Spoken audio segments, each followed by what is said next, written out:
The patrol car's lights painted Ryan Hale's face in alternating shades of red and blue as Officer Elena Cruz's hand rested on her service weapon. "Sir, I need you to keep your hands where I can see them."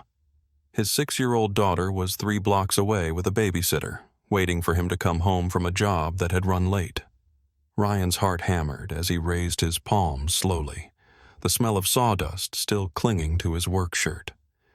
He had no idea that this moment, this terrifying, humiliating mistake would be the beginning of everything. Before we dive into Ryan's story, I want to invite you on this 2-hour journey with me if you're watching from anywhere in the world. Drop your city in the comments below. I love seeing how far these stories travel, and if you're ready for a tale about second chances, unexpected love, and the courage it takes to let someone in when you've built walls to survive.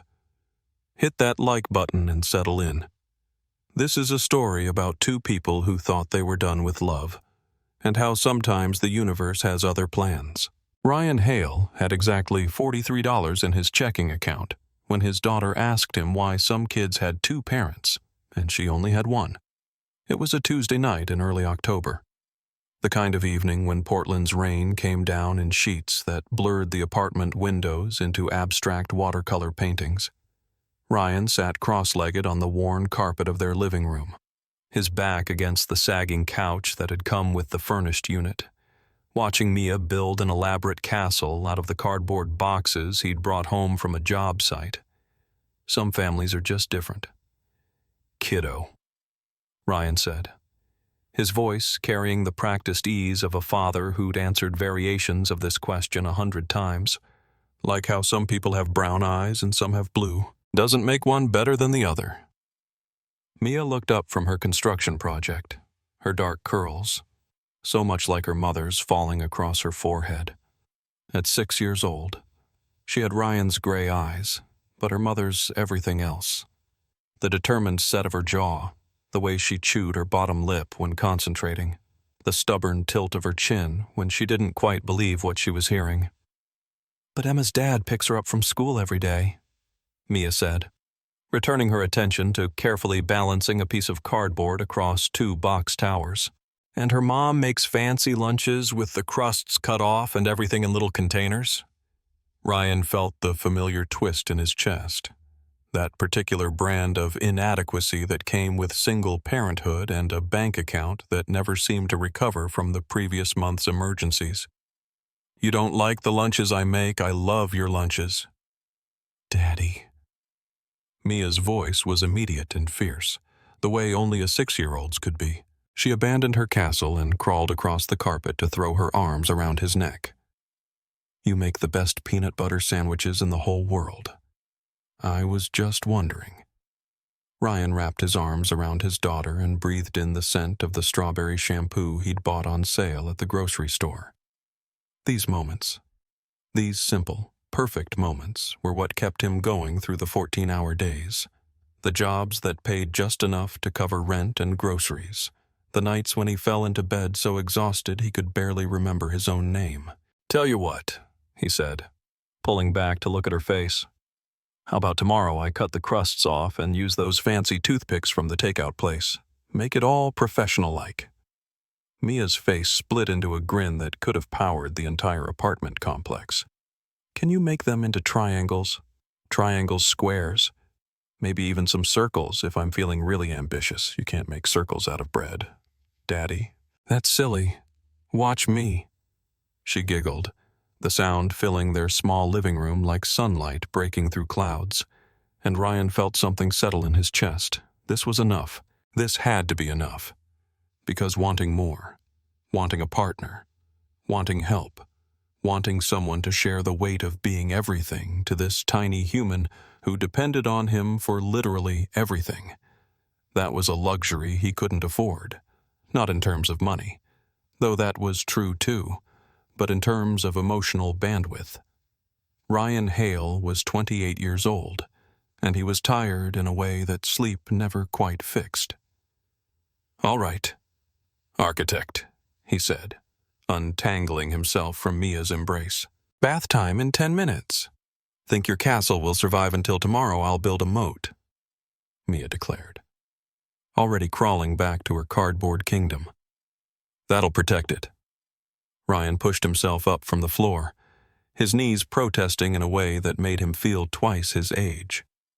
The apartment was small, a one-bedroom that he'd converted into a 1.5 by hanging a curtain to section off a corner for Mia's bed and dresser. His own mattress lived in the living room, folded against the wall during the day to create more space.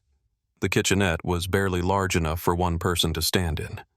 The bathroom had a shower that only produced hot water if you waited exactly 4.5 minutes, and the heating was so unreliable that Ryan had invested in 3 space heaters from a thrift store. But it was theirs. Clean, safe, and theirs. Ryan moved into the kitchenette and started preparing Mia's lunch for the next day. The routine was so familiar. His hands moved on autopilot, bread from the bag, peanut butter from the jar that was almost empty. Add that to the grocery list. Strawberry jam that Mia preferred over grape. He pulled out his pocket knife and carefully cut the crusts off, then sliced the sandwich into triangles with the precision he usually reserved for measuring crown molding. Through the doorway, he could hear Mia narrating an elaborate story about a princess who lived in a cardboard castle and fought dragons made of dust bunnies. Her imagination was boundless, untainted by the financial stress and constant juggling that defined Ryan's existence. That was what he fought for every single day, keeping her world magical while he handled all the sharp edges of reality. His phone buzzed on the counter. Ryan wiped his hands on a dish towel and checked the screen. A text from Marcus, his crew lead, and the closest thing Ryan had to a best friend. Job in Hillsboro ran over. Going to need you there by 6:00 a.m. tomorrow. Overtime pay. Ryan's thumb hovered over the keyboard. 6:00 a.m. meant leaving the apartment by 5:15, which meant waking Mia at 4:45 to drop her at Marcus's sister's place. Elena watched Mia sometimes when Ryan's schedule got weird. She ran a small daycare out of her home and had known Marcus since high school. But 4:45 was pushing it, even for emergency care. How late we talking? Ryan typed back.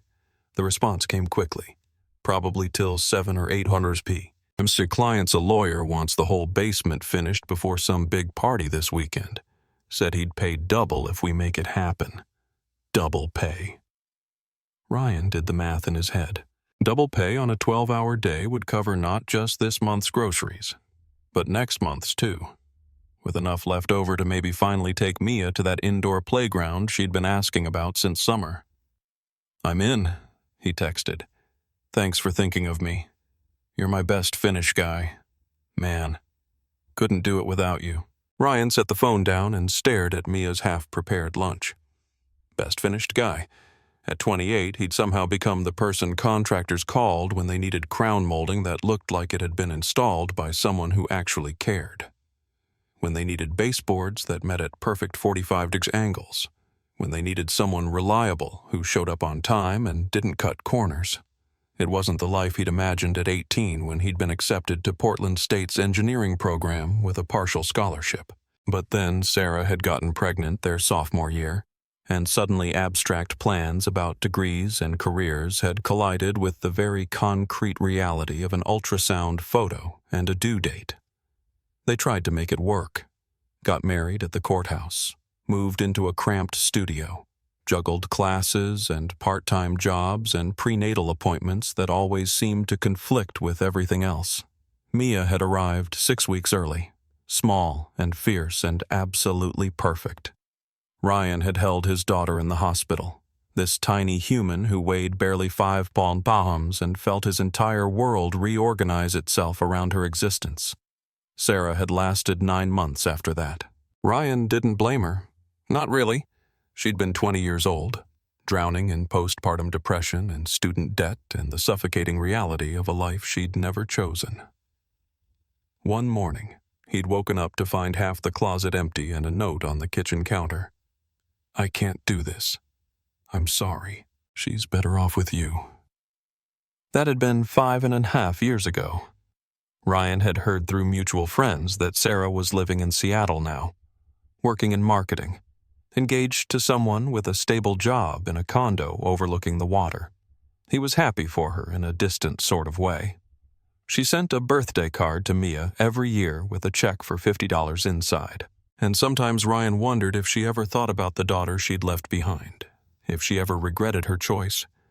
But mostly he didn't think about Sarah at all. There wasn't time. "Daddy!" Mia's voice pulled him back to the present. The castle fell down. Did the dragon win? No. The princess is rebuilding it. But she needs help. Ryan smiled, wrapped the sandwich in plastic wrap, and added an apple in a juice box to Mia's lunch bag. Tomorrow, he'd be at a job site in Hillsboro for 12 hours, breathing sawdust and running on coffee and whatever protein bars he could eat between measurements.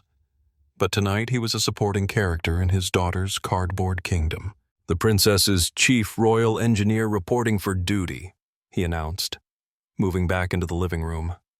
Mia beamed at him. "You have to bow first."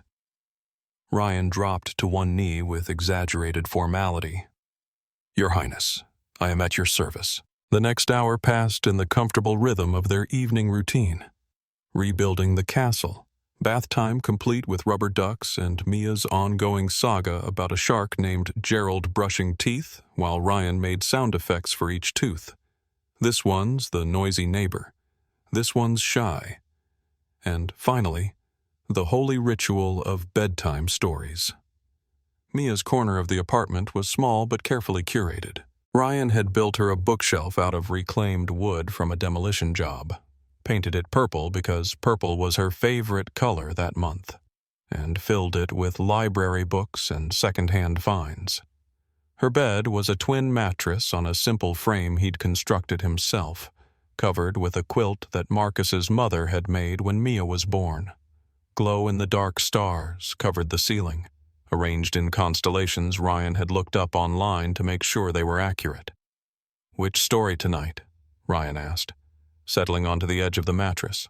Mia was already under the covers, her stuffed elephant clutched against her chest. "The one about the girl who builds a rocket ship." "Again, we've read that one 4 nights in a row. It's the best one." Ryan couldn't argue with that logic. He pulled the book from the shelf, a worn picture book about a girl who wanted to see the stars and built a spacecraft out of things she found in her backyard, and opened to the first page. Mia knew the story so well she mouthed along with some of the words, her eyelids growing heavy halfway through. By the time the book's protagonist reached Mars, Mia was asleep, her breathing soft and even. Ryan sat there for a moment, just watching her. The streetlight outside filtered through the thin curtain, casting everything in amber shadows. Mia's face was peaceful, completely unaware of bills and schedules and all the things her father juggled to keep this small, safe world intact. "I love you, kiddo," Ryan whispered, pressing a kiss to her forehead more than all the stars in all the galaxies. He stood carefully, trying not to disturb her, and pulled the door halfway closed. The apartment was quiet now. Just the hum of the refrigerator and the distant sound of traffic on the street below. Ryan moved through the space, turning off lights, checking that the door was locked, setting his alarm for 4:30 a.m. His mattress was already set up in the living room. He'd learned early on that trying to fold and unfold it every night was an exercise in futility. Ryan changed into the sweatpants he slept in, plugged his phone into charge, and lay down with a heaviness that went beyond physical exhaustion. This was his life. Wake up before dawn, get Mia fed and dressed and dropped off, work until his hands cramped and his back ached, pick Mia up, come home, be present for her evening, collapse into bed. Repeat. Weekends were for laundry and groceries and whatever maintenance jobs he could pick up for extra cash. There was no room for dating, no energy for romance, no space in his carefully balanced equation for another variable. Ryan closed his eyes and let the familiar exhaustion pull him under. Tomorrow would be long, but the overtime pay would be worth it. Everything was worth it as long as Mia had what she needed. He was asleep in minutes, dreamless and deep. The alarm at 4:30 came like a physical assault. Ryan's hand shot out on instinct, silencing the sound before it could wake Mia. The apartment was still dark, the world outside not yet ready for consciousness. He lay there for 30 seconds, gathering the will to move, then forced himself vertical. The morning routine was executed in near silence. Shower and water that took its full 4.5 minutes to warm up. Instant coffee that tasted like burnt rubber but delivered caffeine. 2 pieces of toast that he ate standing at the counter while scrolling through his phone. Marcus had texted again with the job site address and a note that the client wanted the work done with minimal noise because he worked from home. At 4:45, Ryan gently woke Mia. She was groggy and confused, the way kids always were when roused before dawn. But she didn't complain. She'd been through this enough times to know the drill. "Arms up," Ryan murmured, helping her into clothes he'd laid out the night before. "We're having an adventure this morning." "Is it still nighttime?" Mia asked, her voice thick with sleep. "Just barely. The sun's getting ready to wake up, too." He carried her to the car, a 15-year-old Honda Civic that had been old when he bought it and was now held together mostly through Ryan's stubborn refusal to accept that it might die. Mia fell back asleep in her car seat before they'd even left the parking lot. Her head ling against the side, padding. Marcus's sister lived in a small house in southeast Portland, the kind of neighborhood where people actually knew their neighbors and kids played in the streets during summer. Ryan pulled up at 5:10, right on schedule. Elena was already waiting at the door, wrapped in a bathrobe and holding a cup of coffee. "You're a lifesaver," Ryan said quietly, lifting a still sleeping Mia from the car seat. "Bring her in," Elena said, holding the door open. "Marcus told me you got the Hillsborough job. That lawyer's a piece of work." "Fair warning, but he pays on time. I'll take what I can get." Elena led him to a small bedroom where she kept a day bed for early drop-offs. Ryan laid Mia down, covering her with a blanket, brushing her hair back from her face. She stirred but didn't wake. "I'll pick her up by 8:30 tonight," Ryan said, following Elena back to the living room. "Maybe 9:00 if traffic's bad. Whenever you get here. You know I don't mind." "I know, but I owe you dinner or something. This is..." "You've been watching her a lot lately." Elena waved him off. "Marcus pays me and... Anyway, Mia's a sweetheart. Easiest kid I've got most days." Ryan wanted to argue, wanted to insist that he needed to do something more to show his appreciation. But Elena was already ushering him toward the door with the practiced deficiency of someone who'd been running a daycare for a decade. "Go," she said. "Traffic's going to be hell getting to Hillsborough. I'll see you tonight." The drive west was exactly as miserable as predicted. Ryan merged onto Highway 26 into a river of taillights, the sky slowly lightening from black to gray to the flat, colorless dawn that characterized October in Portland. He used the time to mentally review the job specs Marcus had sent. Full basement finish, drywall already up. They were handling trim and paint and the detail work that would make the space look intentional rather than slapped together. The client's house was in one of those Hillsborough developments where every home looks subtly identical, variations on a theme of beige siding and 2-car garages. Ryan pulled up at 5:58 to find Marcus's truck already in the driveway along with 2 other vehicles he recognized from previous jobs. Marcus met him at the door.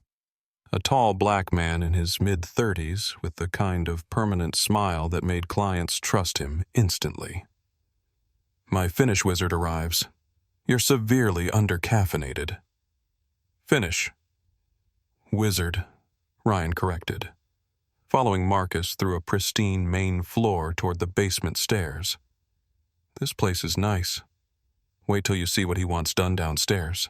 Man's got champagne taste and is actually willing to pay for it." The basement was massive, easily 1,000 square feet with high ceilings that had required special permits. The drywall was indeed already installed, taped, and ready for paint. But the trim work was going to be intensive. Crown molding throughout, wainscoting on 2 walls, custom built-ins around an entertainment center, and baseboards that needed to account for several architectural quirks where the foundation didn't meet the framing at standard angles. "Jesus," Ryan breathed, setting his tool bag down. "How'd you bid this?" "Very carefully," Marcus said. "You're on crown molding and the built-ins. Danny's got baseboards. Carlos is painting. Client wants it done by Sunday night, which gives us today and tomorrow, plus Sunday if we need it. Sunday's Mia's day, I know. That's why I'm hoping we don't need it, but the money's good enough that if we do, we'll figure it out." Ryan finished. He wasn't going to promise away his daughter's time, but he also wasn't going to pretend he could afford to turn down this kind of pay. They worked through the morning in the focused silence of professionals who'd collaborated enough times to develop a rhythm. Ryan measured twice, cut once, used a laser level to mark his guidelines, and began the meticulous process of installing crown molding that would meet at inside and outside corners with a kind of precision that separated adequate work from craftsmanship. The client appeared around noon, a man in his early 40s, wearing expensive athleisure and an expression that suggested he'd never done manual labor in his life. He walked through the space, nodding, making non-committal sounds, then stopped to watch Ryan work for several minutes. "You're very precise," the man observed. Ryan didn't look up from the corner he was coping. "Crown molding shows every mistake. Better to take the time now than have to redo it later. Marcus said you were the best finished carpenter he'd ever worked with. Marcus likes to exaggerate." "I don't think so." The client paused. "You do side jobs?" Ryan set down his coping saw and finally made eye contact. "Depends on the job. I've got a friend in Lake Oswego who's renovating a master bathroom. High-end materials. Want someone detail-oriented? I could give him your number." It was the kind of offer Ryan couldn't afford to dismiss, even if it meant adding more hours to an already overloaded schedule. "I'd appreciate that." The client nodded, apparently satisfied, and disappeared back upstairs. Marcus caught Ryan's eye from across the room and grinned. Referrals from clients like this could mean the difference between scraping by and actually building some savings. The afternoon bled into evening. At 7:00 p.m., Ryan's hands were cramping and his shoulders ached from the overhead work, but the crown molding was nearly complete. He stepped back to survey his progress, checking sight lines and corners, looking for any gaps or inconsistencies that would haunt him later. "Looking good," Marcus said, appearing at his elbow. "You should probably head out." "It's almost 7:30. Ryan checked his phone. 7:28 and a text from Elena sent an hour ago. Mia's asking when you'll be here. "No rush, just so you know." "Yeah," Ryan said, already starting to pack up his tools. "I'll be back tomorrow morning, 6:00 a.m. We'll finish strong." The drive back across Portland took 40 minutes in evening traffic. Ryan's mind was already shifting gears from work mode to dad mode, running through the evening checklist. Pick up Mia. Get home. Quick dinner. Bath if there was time. Definitely a story. Bed by 9:30 at the latest. He pulled up to Elena's house at 8:15. Mia was waiting in the living room, visible through the front window, and her face lit up the moment she saw the car. By the time Ryan made it to the front door, she was already there, launching herself at his legs with the full-body enthusiasm of a 6-year-old who'd been waiting for this moment all day. "Daddy?" "Hey, kiddo." Ryan scooped her up, groaning theatrically. "When did you get so heavy? Did Elena feed you rocks?" "She made mac and cheese," Mia reported, her arms tight around his neck. "The good kind with breadcrumbs on top. And we made pictures with glitter." "Glitter." "Huh." Ryan looked over Mia's head at Elena, who was standing in the doorway with an apologetic expression. "Should I be worried about my car?" Most of it's contained to her backpack, Elena said. Most of it. Ryan set Mia down to collect her things. The backpack, her lunch bag, a drawing she insisted he see immediately. He settled up with Elena, handing over cash that represented a concerning percentage of what he'd earned today, and made it back to the car with Mia chattering about her day, about the other kids in daycare, about how she'd defended the castle they'd built from some younger kids who wanted to knock it down. "Sounds like you were very brave," Ryan said, buckling her into her car seat. "I told them builders work hard and you can't just destroy stuff. You taught me that." Something warm expanded in Ryan's chest. "I did, didn't I? You teach me lots of things." "Well, you're a good student." The apartment felt smaller than usual when they got home, or maybe Ryan was just more tired than usual. He microwaved chicken nuggets and mixed vegetables that he knew Mia would protest, but eat anyway, and they sat at their small table while she narrated her entire day in exhaustive detail. And then Marcus called, Mia said, dipping a nugget in ketchup with surgical precision. "And Elena let me talk to him. And he said you were building something really fancy." "Pretty fancy," Ryan agreed. "Crown molding?" "Crown. What's that?" "It's the trim that goes where the walls meet the ceiling. Makes everything look finished and nice." Mia considered this. "Like when you cut the crust off my sandwich." Ryan laughed, the sound surprising him with its genuineness. "Yeah, exactly like that. It's the little details that matter." After dinner, they were both too tired for a bath. Ryan let it slide. One night wouldn't kill her, and they moved straight into bedtime routine. Mia brushed her teeth while Ryan tidied the apartment, a task that took approximately 3 minutes, given how small the space was. Then it was story time again. The same rocket ship book. And Ryan's voice grew softer with each page as he felt the day's exhaustion finally catching up with him.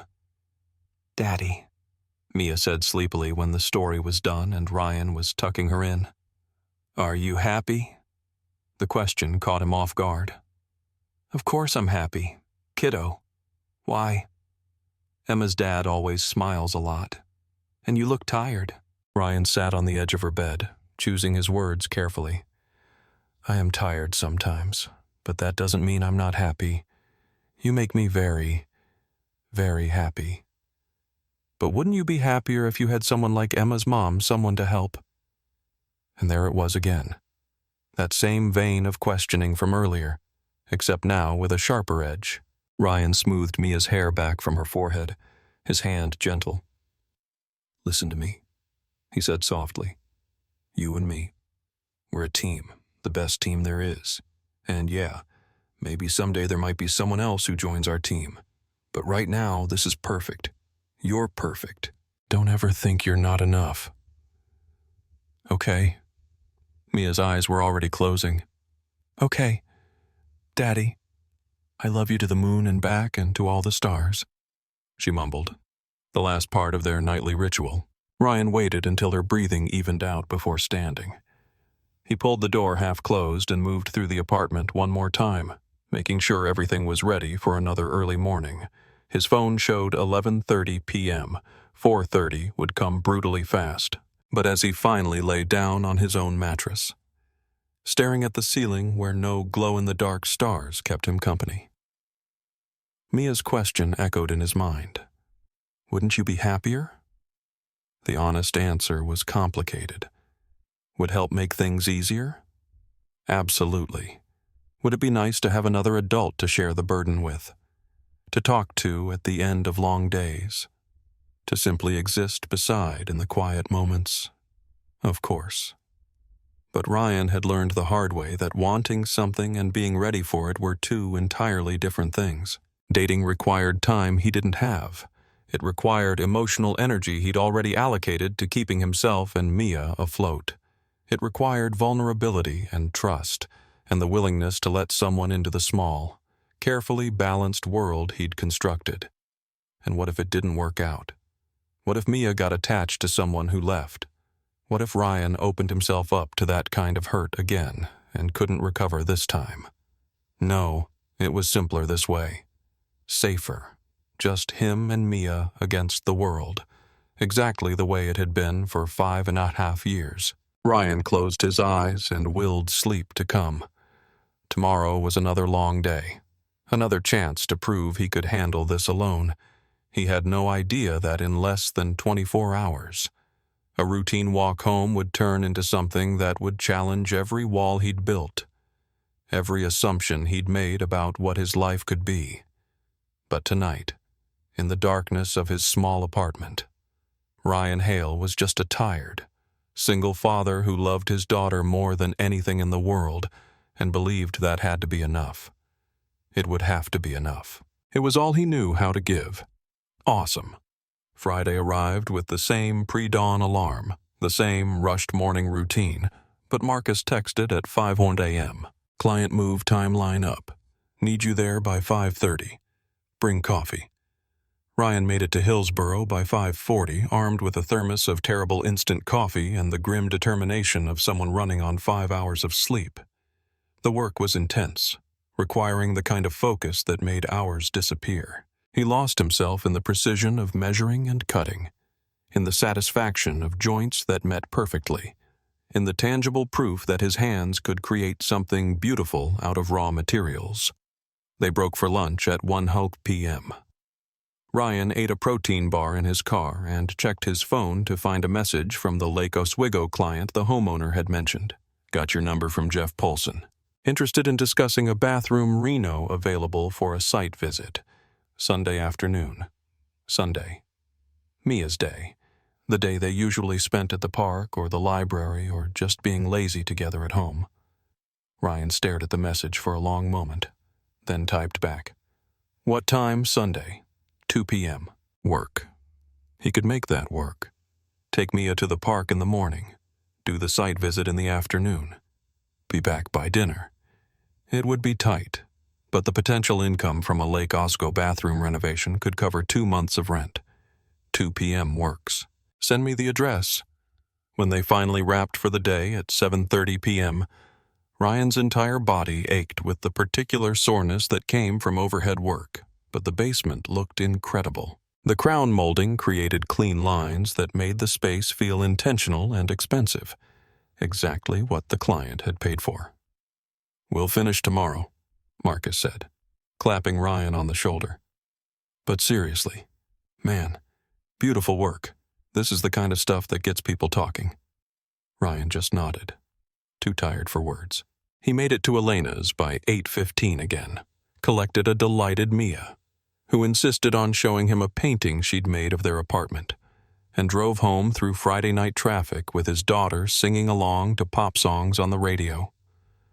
The weekend stretched ahead with its usual list of obligations: laundry, groceries, the Lake Oswego site visit, and whatever precious free time he could carve out to actually spend with Mia. Just another week in the life of Ryan Hale, single father and finished carpenter, too busy surviving to think about what else life might offer. He had no way of knowing that the following evening, walking home from a hardware store run after Mia was asleep and the babysitter was watching TV in his living room, his carefully constructed world was about to tilt on its axis. No way of knowing that red and blue lights were about to change everything. The hardware store run should have taken 15 minutes. Ryan needed wood glue and sandpaper for a side project he'd promised to finish over the weekend. A small bookshelf for one of Marcus's regular clients. Simple stuff, in and out. But the store's card reader had malfunctioned, forcing everyone to pay cash. And Ryan had to wait while the teenager behind the counter counted out change with the speed of continental drift. By the time he made it back outside, the October evening had fully surrendered to darkness, and a light rain had started to fall. Ryan pulled his jacket hood up and started the walk back to his apartment. It was only 6 blocks, and he'd left Mia with Mrs. Chen from 3B, a retired teacher who sometimes babysat when Ryan needed to run quick errands. The arrangement worked because Mrs. Chen genuinely liked Mia, and because Ryan paid her in a combination of cash and minor repairs around her apartment. The streets were quiet for a Friday night. Most people already settled into wherever they were spending their evening. Ryan's mind was already home, mentally reviewing the list of things he needed to accomplish before Sunday's site visit. He'd need to press his one good button-down shirt, make sure his work portfolio was updated, maybe watch a few YouTube videos about high-end bathroom finishes so he could speak intelligently about the patrol car appeared out of nowhere. Lights erupting in a cascade of red and blue that turned the wet street into a disco law enforcement. Ryan's heart lurched into his throat as the vehicle pulled up beside him, and a voice crackled through the external speaker. "Sir, stop where you are and keep your hands visible." Ryan froze. His first thought was absurdly practical. The hardware store bag. He was holding a bag from a hardware store, and his other hand was in his jacket pocket because it was cold. Slowly, carefully. He removed his hand from his pocket and raised both arms slightly, the bag swinging from his fingers. The patrol car door opened and an officer stepped out. Even in the distorted light, Ryan could see she was young, probably close to his age, with dark hair pulled back in a tight bun, and an expression that managed to be both professional and somehow gentle. Her hand rested on her service weapon, not drawing it, but making its presence known. "Sir, I need you to set the bag down and keep your hands where I can see them." Ryan's mouth had gone dry. "What's this about? Set the bag down, please." Her voice was calm, controlled, the tone of someone who'd done this 1,000 times. Ryan bent slowly and set the hardware store bag on the sidewalk. The wood glue and sandpaper suddenly felt incriminating, though he couldn't articulate why. When he straightened, his hands were trembling slightly. The officer moved closer, her eyes scanning him with an intensity that made Ryan feel transparent. She was shorter than he'd initially thought. Maybe 5'6", but she carried herself with the kind of confidence that made height irrelevant. "I'm Officer Cruz," she said. "We had a report of a theft in progress at a convenience store 3 blocks from here. Suspect is a white male, late 20s, dark jacket, jeans, approximately 6 foot tall." Ryan felt his stomach drop. "I was at the hardware store. I have a receipt. I'm going to need to see some ID." Ryan's wallet was in his back pocket. He started to reach for it, then stopped. Suddenly hyper-aware of every action, every movement that might be misinterpreted. "My wallet's in my back pocket. Is it okay if I slowly—" Officer Cruz said. Ryan extracted his wallet with exaggerated care and handed over his driver's license. Officer Cruz examined it with a small flashlight, her expression neutral. The rain was picking up and Ryan could feel it soaking through his jacket, cold water trickling down the back of his neck. "Ryan Hale," she read. "This address current?" "Yes." "Ma'am, I live about 4 blocks from here. I was just grabbing supplies from the hardware store and heading home. You said you have a receipt." Ryan gestured toward the bag on the ground. "It's in there." Officer Cruz crouched and carefully opened the bag, extracting the receipt and examining it with the same thorough attention she'd given his ID. Ryan watched her, trying to read her expression and finding nothing. She was good at this. He realized good at being unreadable. After what felt like an hour, but was probably less than 2 minutes. Officer Cruz straightened and handed his license back. "The timing doesn't match. The robbery was called in 8 minutes ago, and this receipt is time-stamped from 23 minutes ago." Ryan felt the tension in his shoulders ease slightly. "So, I can go." But Officer Cruz didn't move. She was studying him now with an expression that had shifted from professional assessment to something Ryan couldn't quite identify. Curiosity, maybe, or calculation. "You live alone?" she asked. The question was so unexpected that Ryan almost laughed. "What?" "It's just—" Officer Cruz paused, and for the first time her professional mask slipped slightly. "This is going to sound strange, But you're not married, right? No ring, no mention of a partner when you said you were heading home. Ryan's confusion was complete. I don't understand what that has to do with nothing. It has nothing to do with the stop. Officer Cruz seemed to be having an internal argument with herself. Look, I stopped you because you matched a description. You've been cleared, but I'm going to be completely unprofessional for about 30 seconds, and then you can file a complaint about me if you want. A complaint about what Officer Cruz took a breath, and Ryan saw the exact moment she made whatever decision she was wrestling with. Are you single? The question hit Ryan like a physical thing. He actually took a step backward, nearly slipping on the wet pavement. I'm sorry. What I'm asking if you're seeing anyone. Dating. Involved. Whatever term you prefer. Officer Cruz's cheeks had flushed slightly, visible even in the artificial light. Because I just pulled you over for matching a suspect description, which was clearly my mistake. And I'd like to buy you coffee as an apology, if you're not involved with anyone, which is absolutely not protocol and definitely something I could get reprimanded for. So feel free to say no and forget this entire conversation happened. Ryan's brain had stalled out somewhere around buy you coffee. He was standing on a street corner in the rain, soaking wet, having just been stopped by police, and now said police officer was asking him out. The absurdity of it all made him wonder if he'd fallen asleep on his mattress. And this was some kind of stress-induced fever dream. I have a daughter, Ryan heard himself say. Officer Cruz's expression shifted. Oh, you're married? No, single. But I have a 6-year-old daughter. Okay. Officer Cruz seemed to be processing this information. Recalibrating. Does that mean no to coffee, or why are you asking me this? Ryan interrupted. The question came out more bewildered than confrontational. You pulled me over. You thought I was a robbery suspect.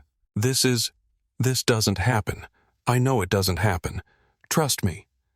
I know. Officer Cruz ran a hand over her face, and Ryan caught a glimpse of something beneath the professional composure. Exhaustion, maybe, or the same kind of loneliness he saw in his own mirror every morning. I'm going to be honest with you. Ryan? Can I call you Ryan? Sure. I've been a cop for 7 years. I've pulled over hundreds of people. I have never ever asked anyone out during a traffic stop or any other professional interaction. But you seemed genuinely terrified when I stopped you, not angry or defensive or any of the things people usually are.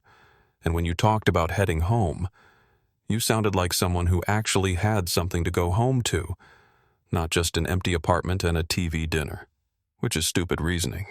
I know, but it made me think maybe you're the kind of person who doesn't play games or waste time. And I'm really tired of games and wasted time. Ryan stood there, rain running down his face, trying to reconcile this speech with the controlled professional who'd stopped him 5 minutes ago. Officer Cruz looked equally surprised by her own words, as if they'd escaped without permission. I should go, Ryan said finally. My daughter's with a babysitter, and I told her I'd only be 20 minutes. Right. Of course. Officer Cruz stepped back, her professional mask sliding into place like a shield. I apologize for the stop and for the inappropriate request. You're free to go. Ryan picked up his hardware store bag. His hands were still shaking, but now he couldn't tell if it was from the adrenaline of being stopped or from something else entirely. He made it 3 steps before stopping and turning back. Officer Cruz was already at her patrol car, hand on the door handle. Coffee. Ryan called out. She turned. What you said, coffee as an apology. Ryan had no idea what he was doing, what he was thinking, why words were leaving his mouth without consulting his brain first. When were you thinking Officer Cruz's expression transformed? Not quite a smile, but something close. Something that suggested she knew how to smile, but had forgotten the mechanics.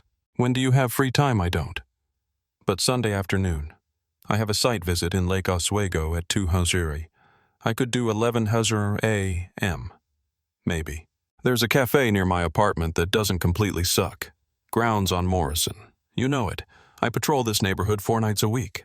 I know every coffee shop within a 6-block radius. Officer Cruz pulled out her phone.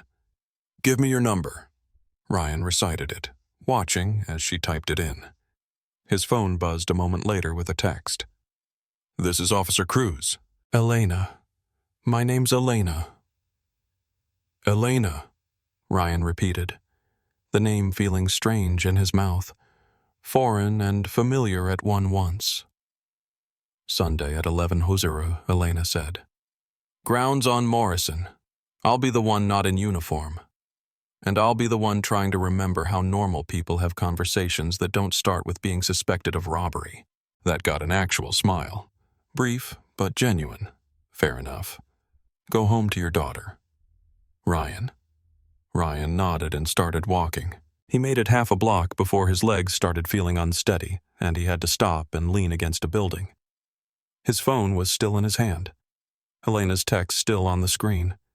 He stared at it, trying to process what had just happened. A police officer had stopped him, had asked him out, had looked at him with an expression that suggested she understood exactly what it was like to be tired in a way that sleep didn't fix. And he'd said yes to coffee, which was insane because he didn't date. He didn't have time to date. He didn't have the emotional bandwidth to date. But he'd said yes anyway. Ryan pushed off from the building and continued home, his mind churning. Mrs. Chen would be wondering where he was. Mia would be asleep or close to it. The bookshelf wouldn't build itself. Sunday's site visit required preparation. The list of practical concerns was endless, each one a perfectly valid reason to text Elena back and cancel to explain that he'd made a mistake, that his life didn't have room for this kind of complication. By the time he reached his apartment building, Ryan had composed and deleted 17 different texts. He settled on nothing, climbing the stairs to 3B in silence. Mrs. Chen opened the door before he could knock.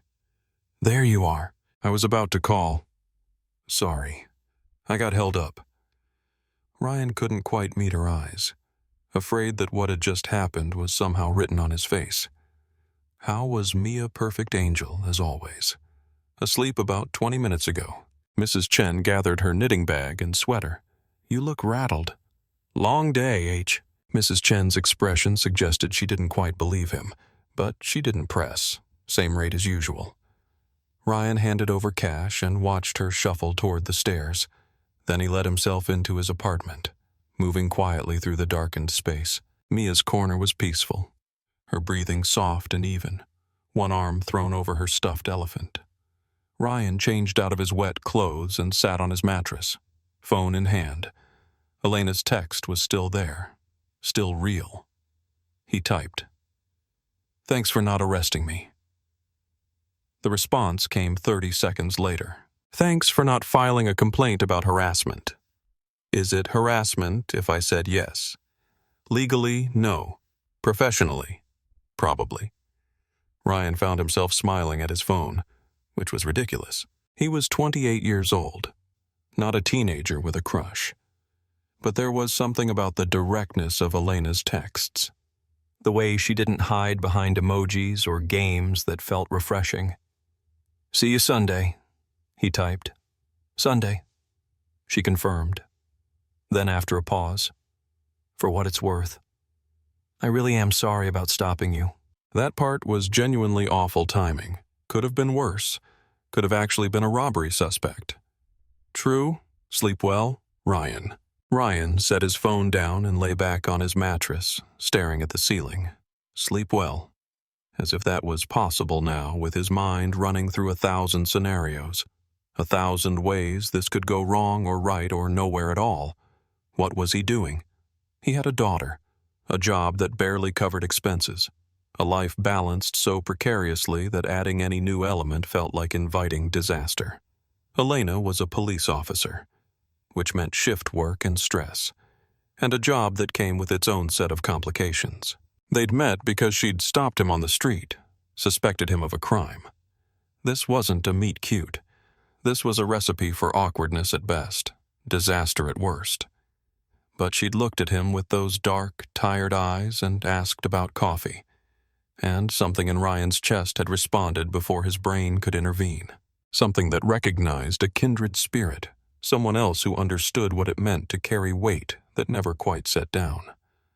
Ryan closed his eyes and tried to sleep. Tomorrow was Saturday. Groceries, laundry, the bookshelf project. Mia would want to go to the park if the rain stopped.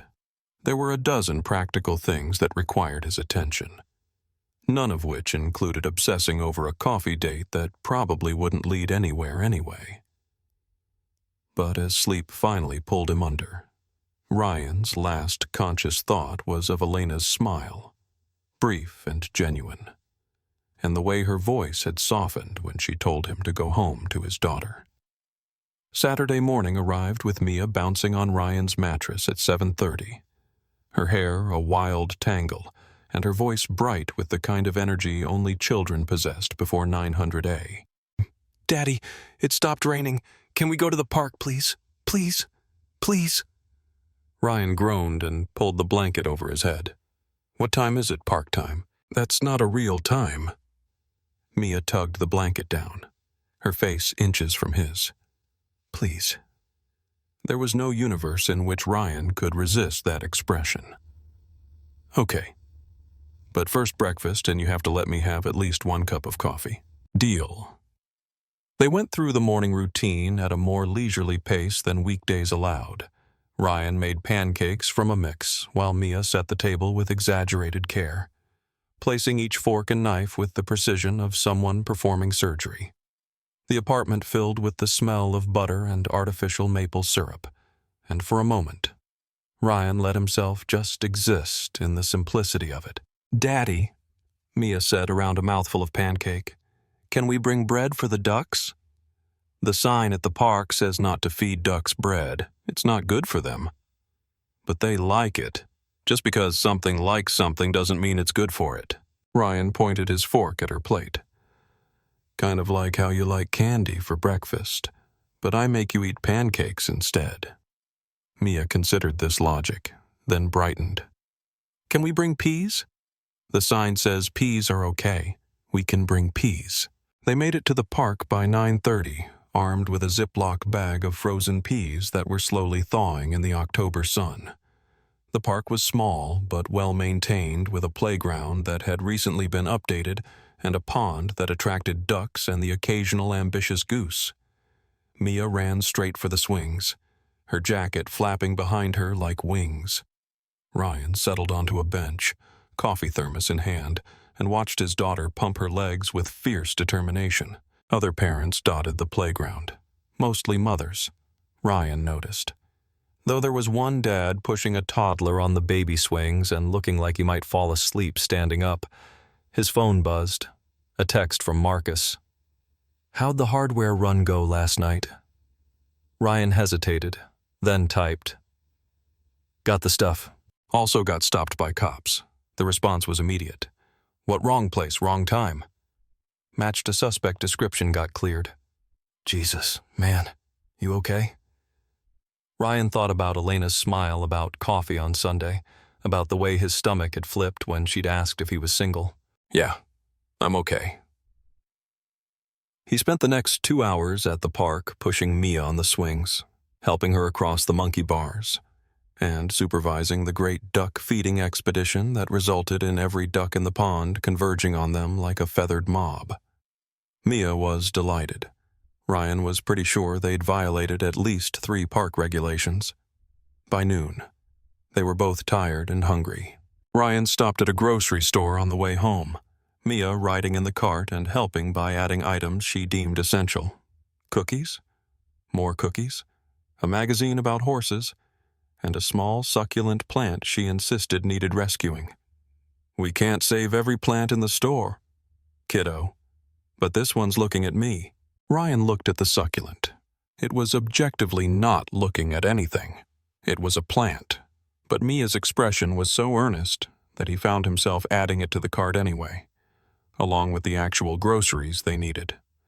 Back at the apartment, they had grilled cheese for lunch and spent the afternoon in comfortable domesticity. Ryan worked on the bookshelf while Mia played with her castle and narrated increasingly elaborate stories involving princesses, dragons, and apparently now a magical plant that could grant wishes.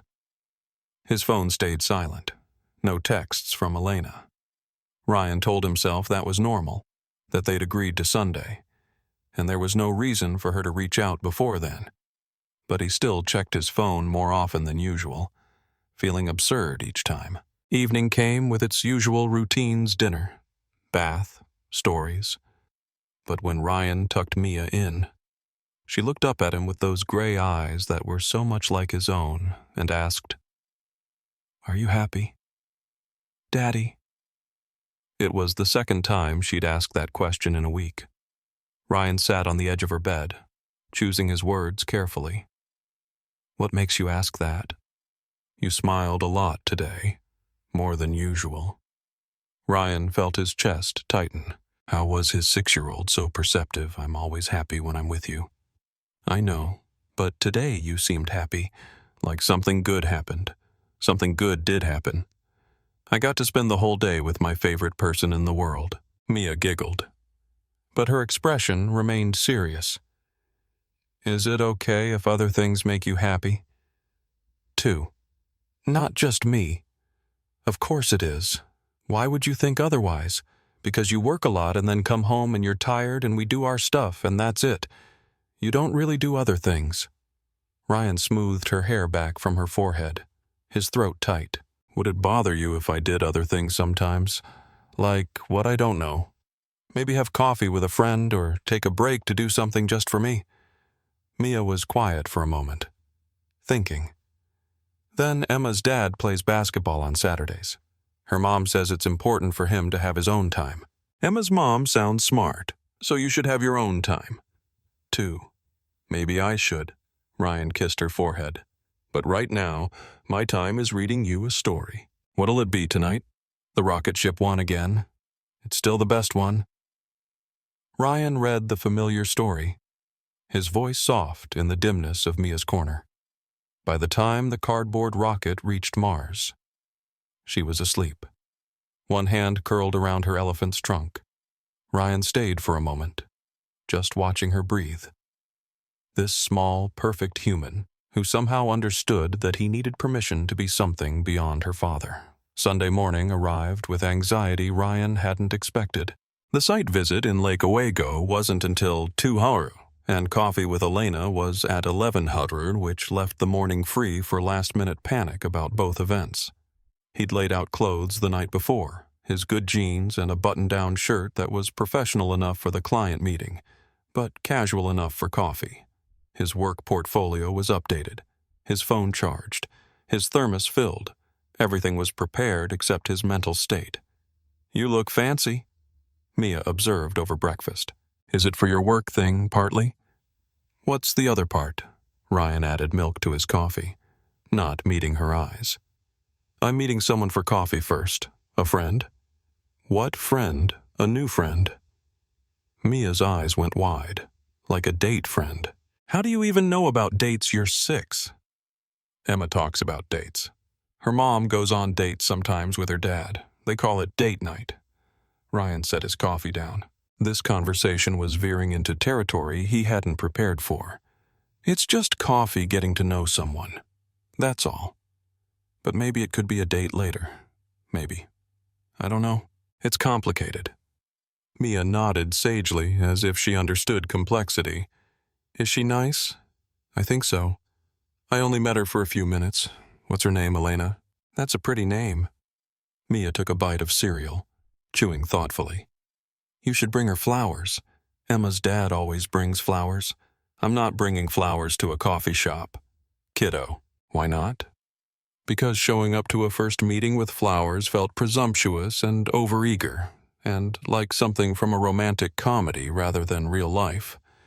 But Ryan didn't say that. Instead, "Because it's just coffee. Low-key casual."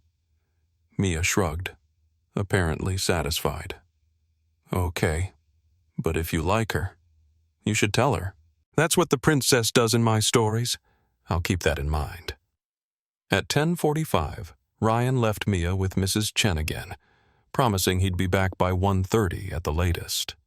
The walk to grounds on Morrison took 12 minutes, leaving him 3 minutes early, and suddenly unsure whether arriving early made him seem eager or punctual. Helena was already there. She sat at a corner table near the window, dressed in jeans and a dark green sweater, her hair down instead of pulled back, without the uniform and the authority it carried. She looked younger, more uncertain, human in a way the officer from Friday night hadn't quite been. Ryan's heart was doing something complicated in his chest. He took a breath and walked over. "Hey." Elena looked up and something in her expression eased. Relief. Maybe. "Hey, you came. You thought I wouldn't... Wasn't sure. Figured you might wake up and realize accepting a coffee invitation from a cop who stopped you on the street was moderately insane." Ryan sat down across from her. "I considered it. But I've done crazier things." "Like what?" "Like agreeing to become a single parent at 22.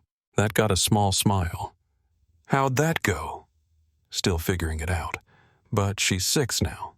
So I must be doing something right." A barista appeared at their table, and they ordered black coffee for Ryan, a latte for Elena. The silence that followed wasn't quite awkward, but it carried the weight of 2 people who'd agreed to this meeting without really knowing what they were agreeing to. "So," Elena said finally, "this is weird, right? This is objectively weird." "Extremely weird," Ryan agreed. "I've never done this before." "Done what?" "Coffee dated not since." He paused, unsure how much to share. "Not since my daughter's mom left. That was 5.5 years ago." Elena's expression shifted. Not pity exactly. Something closer to understanding. "That's a long time." "Yeah." "What about you?" The barista returned with their drinks, giving Elena a moment before she had to answer. She wrapped her hands around her mug, steam rising between them. "I was married," she said quietly. "My husband died 4 years ago. Firefighter. Structure fire went wrong." Ryan felt his chest constrict. Suddenly, the weariness he'd seen in Elena's eyes made terrible sense. "I'm sorry. Thank you." Elena took a sip of her latte, her gaze distant. "I haven't really dated since. Tried a few times, but it always felt like I was just going through motions, like I was performing being ready instead of actually being ready. And now I'm still not sure I'm ready. But I stopped you on Friday and you looked terrified, and somehow that made you seem real in a way most people don't. Does that make sense?" "Actually, yeah, it does." They talked for the next hour, the conversation flowing with surprising ease once they got past the initial weirdness. Elena told him about her 7 years on the force, about why she became a cop after losing her husband instead of running from anything related to public service. Ryan talked about construction, about the satisfaction of building things with his hands, about how fatherhood had rearranged his entire understanding of what mattered. "What's your daughter like?" Elena asked. Ryan's whole face changed when he smiled. "Smart. Too smart." "Sometimes she asked questions I don't have answers for. Like yesterday. She asked if I was happy. What did you tell her that she makes me happy? Which is true, but she called me on it. Basically said it was okay if other things made me happy, too. Sounds like she's giving you permission. I think she is, which is absurd because she's 6. Maybe she sees something you don't." Ryan checked his phone. 12:40. Almost time to leave for Lake Oso. The realization hit with a strange disappointment. He wasn't ready for this to end. "I have to go," he said reluctantly. "Site visit. Right. You mentioned." Elena stood when he did, and they faced each other in the cafe with the awkwardness of 2 people navigating uncharted territory. This was nice. "Yeah, it was. So do we. I mean, should we do this again?" Ryan thought about Mia's words. "You should tell her. I'd like to if you would." I would. Elena pulled out her phone. Next week, I'm off Thursday evening. Thursday works. They exchanged a few more texts to confirm details, and then Ryan was heading toward his car. His mind already split between the client meeting ahead and the hour he'd just spent learning about Elena Cruz, about how she took her coffee with exactly 2 sugars, how she'd wanted to be a lawyer before her husband died and becoming a cop felt like the only way to survive grief, how she lived alone in a condo with a balcony she never used because it reminded her too much of plans that would never happen. The Lake Osco meeting went well. The client was impressed with Ryan's portfolio and wanted him to start the following week. The pay was exactly as good as anticipated, which meant Ryan could stop holding his breath every time an unexpected expense appeared. But as he drove back through Portland traffic, his mind kept returning to the cafe, to Elena's careful smile, to the way she'd understood without judgment what it meant to be not quite ready, but trying anyway. His phone buzzed at a red light. A text from Elena. "Thanks for coffee and for not being weird about the whole dead husband thing," Ryan typed back. "Thanks for not being weird about the whole single dad raising a kid alone thing. We're quite a pair." "Yeah, we really are." When Ryan picked up Mia from Mrs. Chen, his daughter took one look at his face and announced, "You like her? What, Elena? You like her? You're smiling the happy, happy way again?" Ryan couldn't even deny it. "Maybe I do." "Good," Mia said matter-of-factly, taking his hand as they walked to their apartment. "You should be happy, happy more." That night, after Mia was asleep and the apartment was quiet, Ryan lay on his mattress, thinking about the risk he was taking, about how letting someone in meant vulnerability, meant the possibility of hurt, meant complicating the careful balance he'd maintained for years. But he was tired of just surviving, tired of coming home to silence, tired of believing that what he had was all he deserved. Elena had looked at him like she understood, like she was tired, too. And maybe that was enough to start with. 2 tired people choosing to try anyway. Ryan closed his eyes and let himself imagine what Thursday might bring, what small steps forward might look like, what it might mean to finally believe that wanting more wasn't selfish or dangerous or impossible, just maybe possible. After all. Thursday arrived wrapped in the kind of cold November rain that made Portland feel like it existed underwater. Ryan spent the day at the Lake Osco bathroom renovation, pulling out old tile and making notes about plumbing that would need professional attention before he could start the finish work. His hands were raw by lunch, his back aching from the awkward angles, but the client had already paid half up front, and that money was currently sitting in Ryan's account like a small miracle. Marcus called around 3. "How's the fancy bathroom coming, Slow?" "They want heated floors, which means I need to coordinate with an electrician." "You sound stressed." "I'm fine. You sure?" "Because you've been weird all week." "Distracted." "You measured the same piece of trim 3 times yesterday." Ryan wiped dust from his face with the back of his hand. "I've got a thing tonight." "What kind of thing? A date thing?" The silence on the other end lasted long enough that Ryan checked to make sure the call hadn't dropped.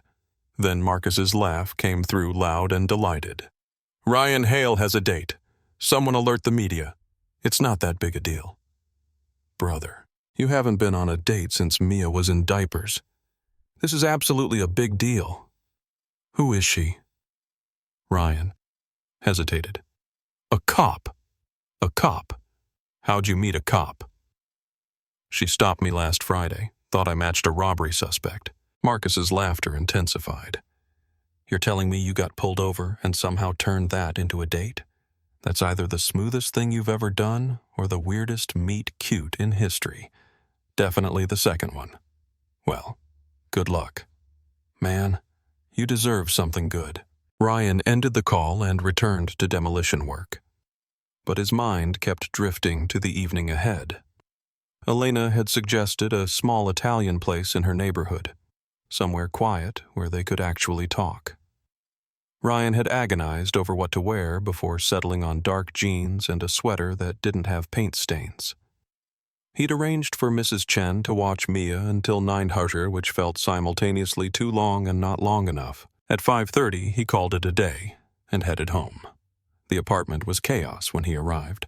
Mia had built what appeared to be an entire city out of cardboard boxes and was in the middle of explaining a complex political situation between the box citizens and their neighbors. The throw pillows. Daddy. She launched herself at his legs. You're home early. Gotta clean up for tonight, remember? Oh.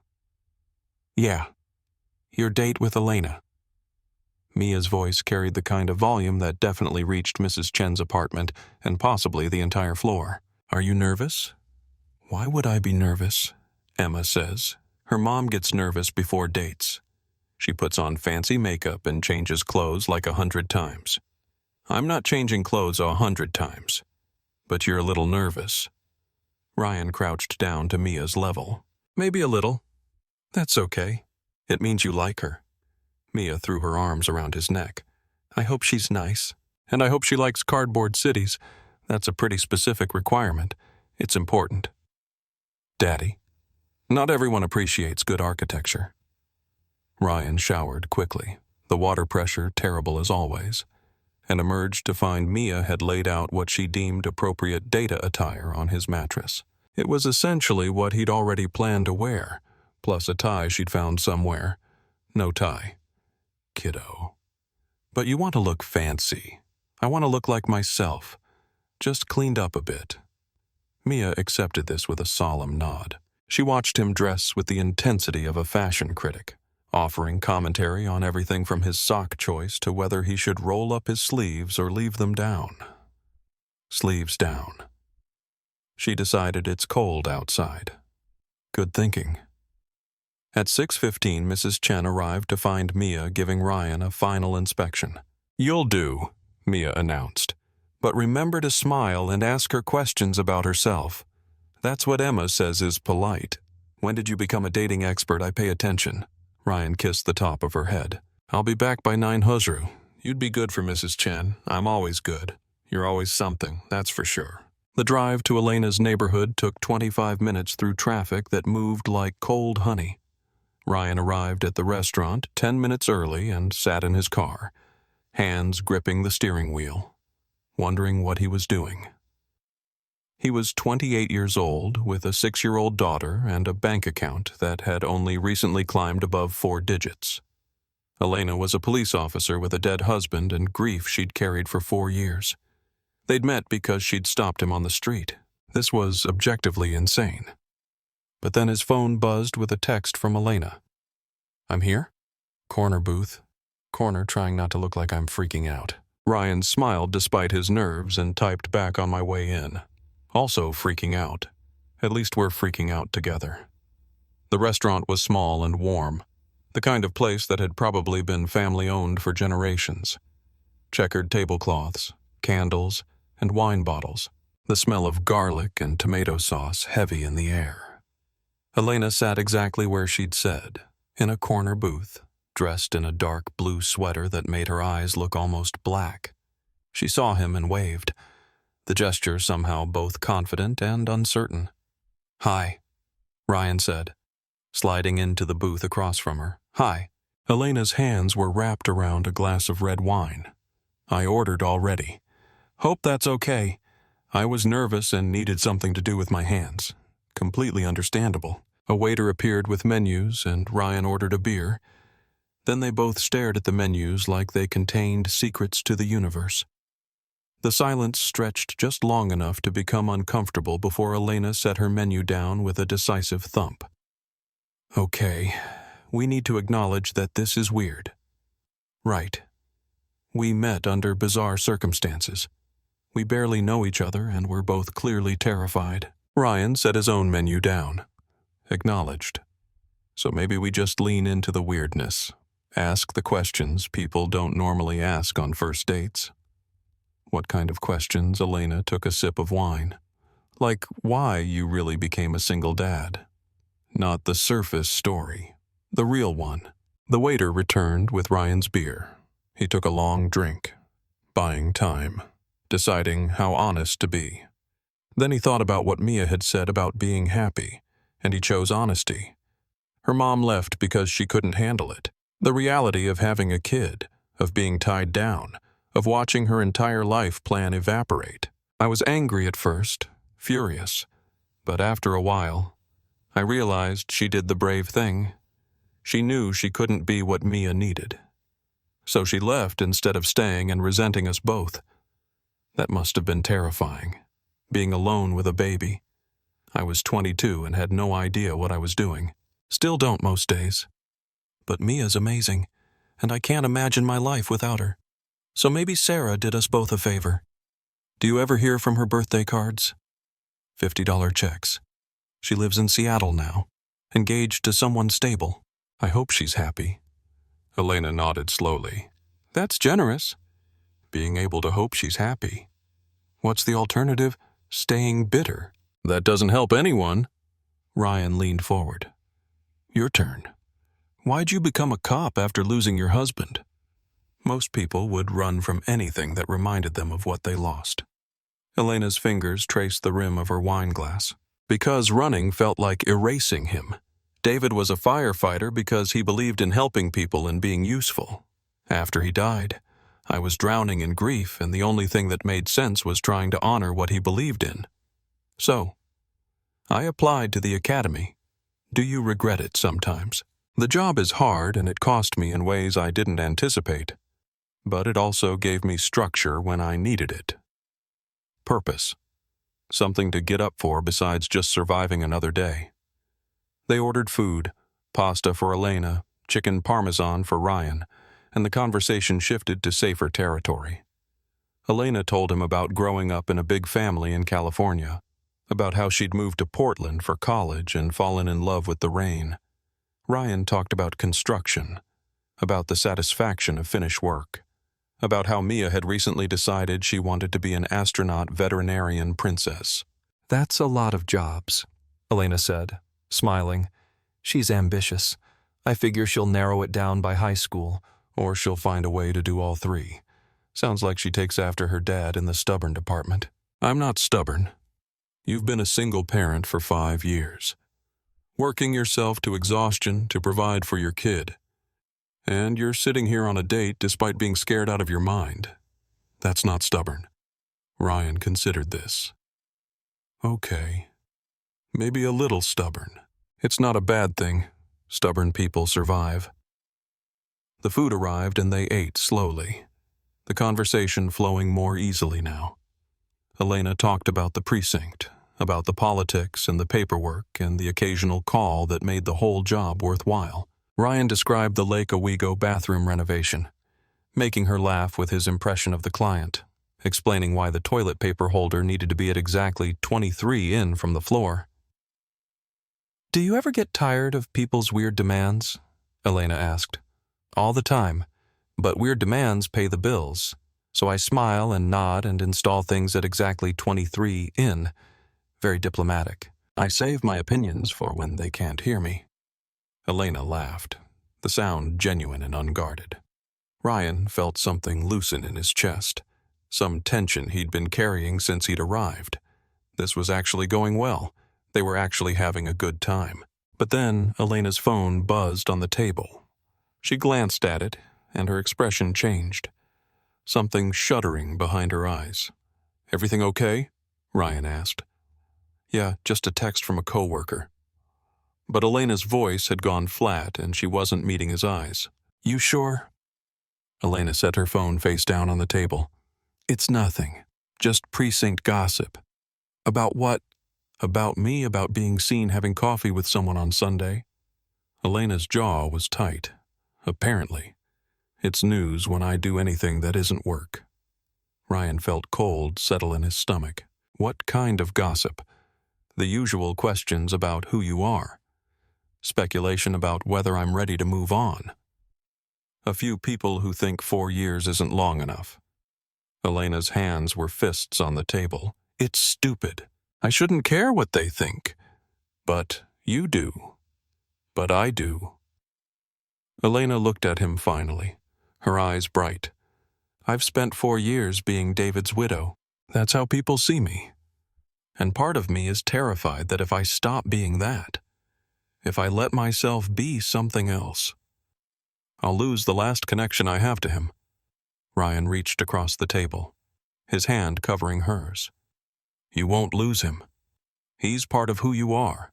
Being happy again doesn't erase that. Logically, I know that, but grief isn't logical. No, it's really not. They sat there in silence, Ryan's hand still on Elena's, the restaurant humming with other people's conversations around them. The waiter approached, but seemed to sense the moment, and veered away. Finally. Elena turned her hand over, her fingers interlacing with Ryan's. I'm sorry, she said quietly. This is a terrible second date topic. We're leaning into the weirdness. Remember, no surface stuff. Still, you didn't sign up for my emotional baggage on a Thursday night. Everyone's got baggage. Mine comes with a 6-year-old in a Honda Civic that might die any day. Yours comes with grief and a job that involves actual danger. We're both carrying stuff. Elena's smile was shaky, but present. When did you get so wise I'm not wise? I'm just tired of pretending everything's fine when it's not. They finished dinner talking about lighter things, favorite movies, embarrassing childhood stories, the ongoing debate about whether Portland's rain was charming or just depressing. But something had shifted between them. Some acknowledgement that they were both damaged in their own ways and choosing to show up anyway. Ryan paid, despite Elena's protests, and they walked out into the November cold. The rain had stopped, leaving the streets slick and shining under streetlights. I'm parked over there, Ryan said, gesturing vaguely. I'm the other direction. They stood on the sidewalk, neither quite ready to leave. Ryan's heart was doing complicated things again, and he couldn't tell if it was fear or hope or some combination of both. I had a really good time, Elena said. Me, too, even with the awkward grief talk, especially with the awkward grief talk. It felt real. Elena stepped closer, close enough that Ryan could smell her perfume. Something subtle and clean. I want to see you again, but I need to be honest about something. Ryan's stomach dropped. Okay, the gossip at work. It's going to get worse if we keep seeing each other. People are going to have opinions, and I'm not sure I'm strong enough to deal with that and all my own doubts at the same time. So, you're saying we should stop? No. I'm saying I'm scared and I don't know what I'm doing and I might be terrible at this, but I want to try anyway if you're willing to be patient with me. Orion thought about the past 5 years, about learning to be a father through trial and error, about all the times he'd been terrified and done it anyway. I can be patient, yeah. Elena reached up and kissed him quick and soft, barely more than a brush of lips, but it sent electricity through Ryan's entire body, made his breath catch in his throat. Thursday next week? She asked, pulling back. Ryan's voice came out rough. Thursday next week. He watched her walk away, waiting until she'd rounded the corner before heading to his own car. His hands shook slightly as he started the engine, and he had to sit for a moment, just breathing, processing what had just happened. Elena had kissed him, had told him she was scared but wanted to try, had chosen him despite the fear. Ryan's phone buzzed with a text from Mia, or more accurately, from Mrs. Chen using Mia's dictation. Did you have fun? Did you remember to smile? When can we meet her? He laughed and typed back it. Yes, yes. And slow down, kiddo. The response was immediate. But I want to meet your girlfriend. She's not my girlfriend. We've been on 2 dates, but she could be your girlfriend. Ryan stared at his phone, at his daughter's enthusiastic optimism, and felt something warm expand in his chest. Could Elena be his girlfriend? Could this actually turn into something real? Maybe, he typed. But these things take time. How much time, I don't know. We'll see. I'm good at waiting as long as it's not too long. Ryan smiled and started the drive home. The streets were mostly empty, Portland settling into its nighttime rhythm. He thought about Elena's kiss, about the way her hand had felt in his, about the raw honesty of their conversation. It had been terrifying and exhilarating and real in a way that nothing had been for years. When he picked Mia up from Mrs. Chen, his daughter, took one look at his face and announced, "It went good." It went.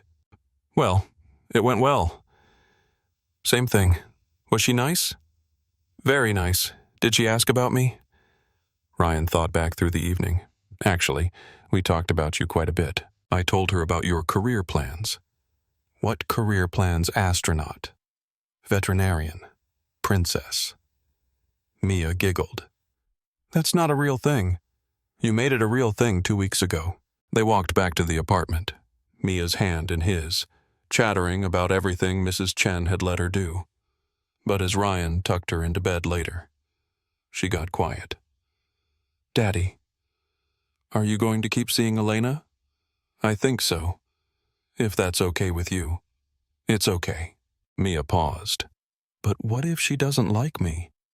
Ryan's heart clenched.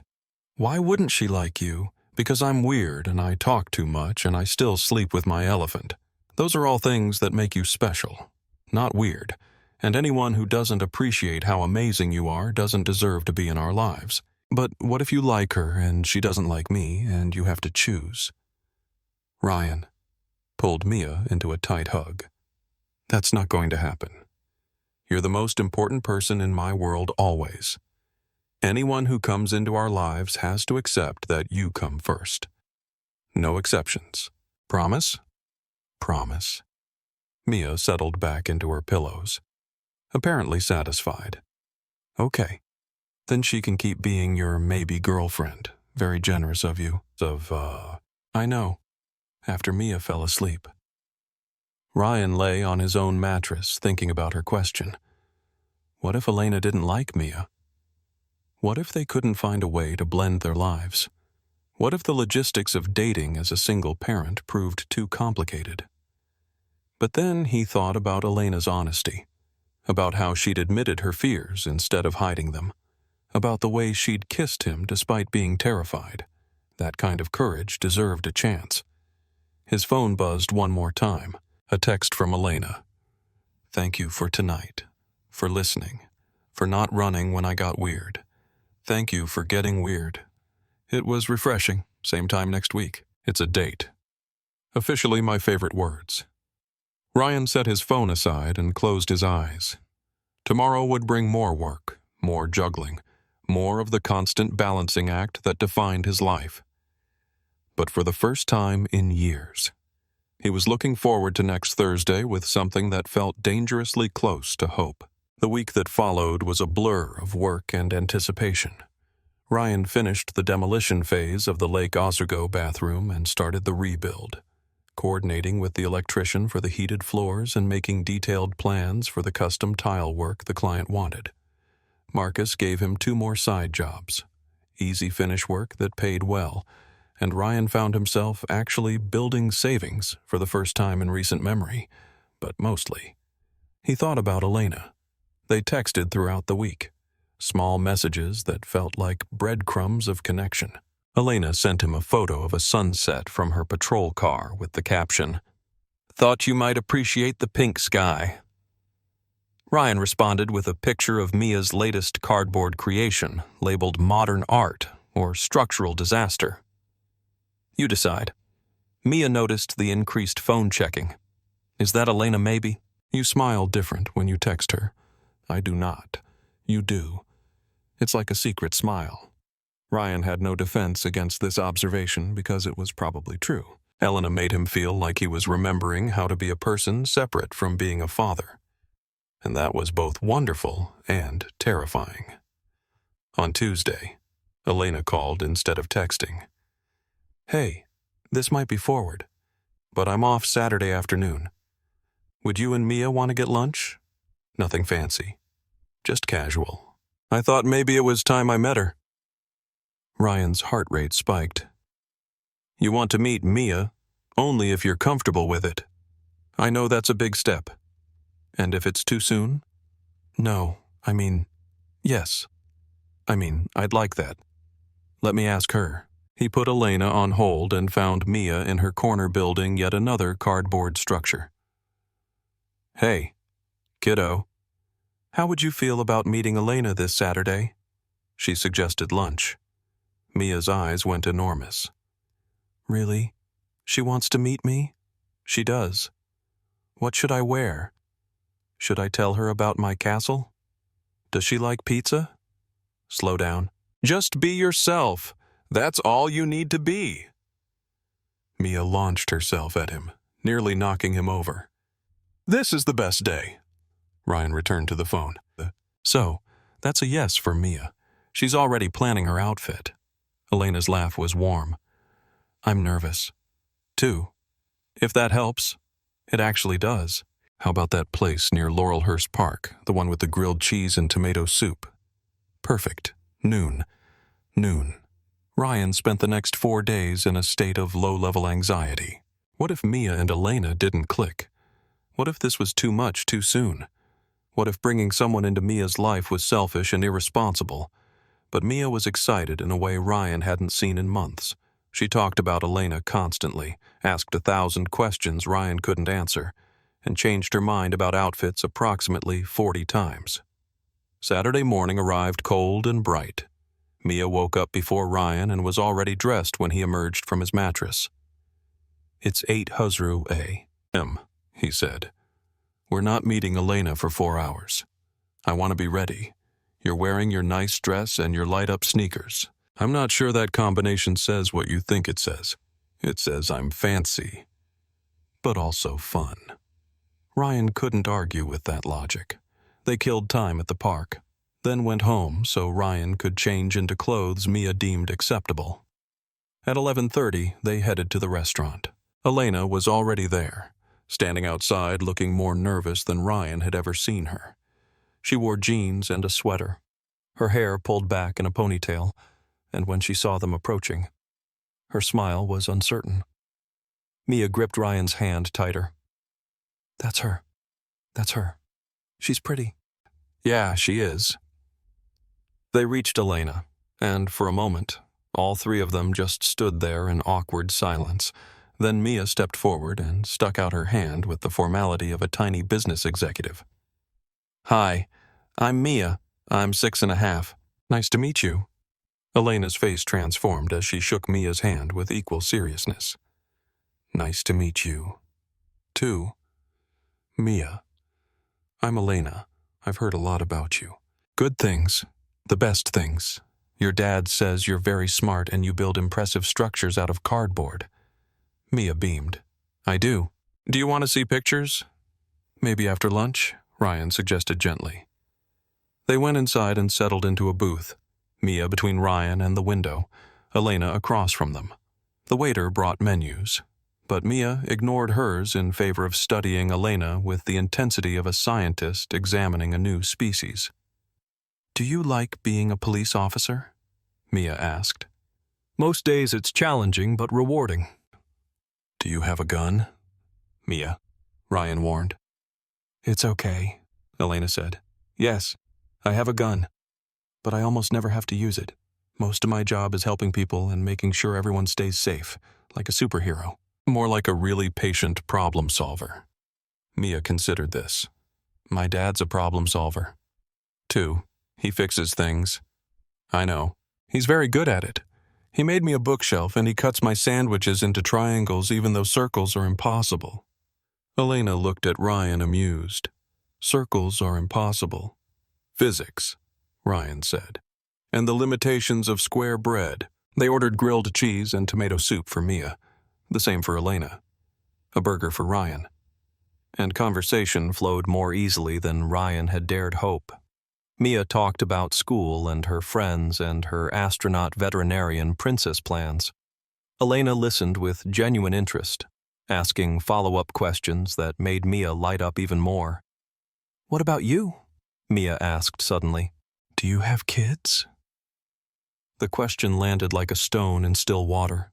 Elena's smile faltered just for a second before recovering. No, I don't have kids.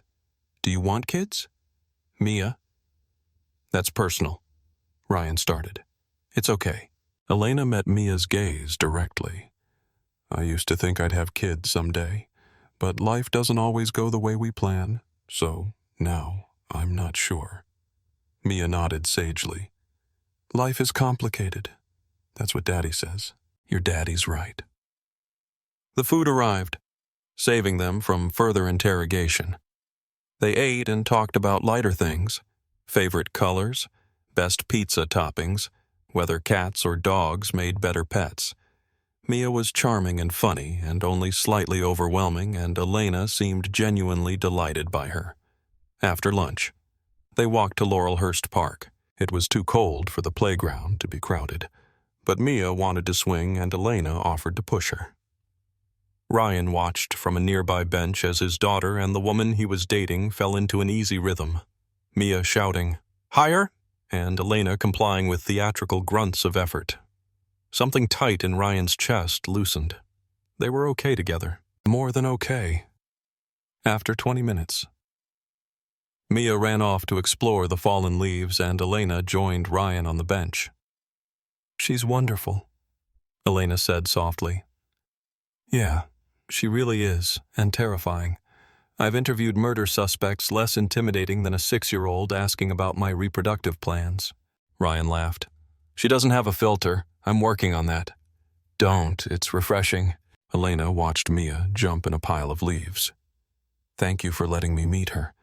Thank you for wanting to. They sat in comfortable silence, watching Mia play. The November sun was weak but present, and the park smelled like rain and earth and possibility. So, Elena said eventually, does this mean we passed the test with flying colors? Good, because I really like you, Ryan, and I really like your daughter. And that's terrifying, but also really nice. Ryan reached over and took her hand. I really like you, too, and I'm glad you're brave enough to be terrified. We're quite a pair. Yeah, we really are. Mia ran back over, breathless and covered in leaf debris. Can Elena come see my castle? The one at home. Ryan looked at Elena. You don't have to. I'd love to, Elena said. If that's okay with you, it's okay with me. They walked back to Ryan's apartment, Mia chattering the entire way about the architectural features of her cardboard city. The apartment looked even smaller with 3 people in it. But Elena didn't seem to notice or care. She examined Mia's constructions with appropriate awe, asked intelligent questions about urban planning, and genuinely seemed to appreciate the vision. This is really impressive, Elena told Mia. You've got real talent, Mia glowed. Maybe when I'm an astronaut, veterinarian, princess, I can also be an architect. That's a lot of jobs. I'm ambitious. Later. After Mia had exhausted herself explaining every detail of her cardboard empire and had settled into her corner with a book, Elena and Ryan sat on his mattress drinking terrible instant coffee. Your life is beautiful, Elena said quietly. Chaotic and cramped and beautiful. It's something. It's everything. Don't diminish it. Ryan looked at his tiny apartment, at Mia reading in her corner, at Elena sitting beside him on a mattress that served as his bed and his couch and sometimes Mia's trampoline. Beautiful felt like a generous description. But maybe Elena saw something he'd stopped seeing. Maybe from the outside his life looked like what it actually was. Survival transformed into something like grace. Thank you, Ryan said. For today, for being good with Mia. For not running when you saw how complicated my life is. Your life isn't complicated. It's full. There's a difference. They talked until Mia emerged from her corner demanding dinner. And then Ryan walked Elena to her car.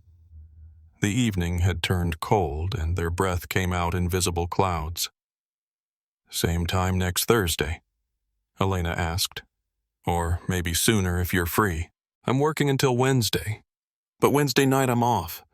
We could do something low-key. Movie at my place. Ryan thought about logistics. babysitters, work schedule, the practical reality of maintaining a relationship with his constraints. But he was tired of logistics determining his life. Wednesday works, I'll figure it out. Elena kissed him longer this time, her hands on his jacket, pulling him closer. Ryan's heart hammered against his ribs, and he forgot about the cold and the complications and everything except the warmth of her mouth and the fact that he was doing this, actually doing this. "Good night, Ryan," Elena whispered against his lips. "Good night." He watched her drive away, then went back upstairs to find Mia waiting with approximately 1,000 questions.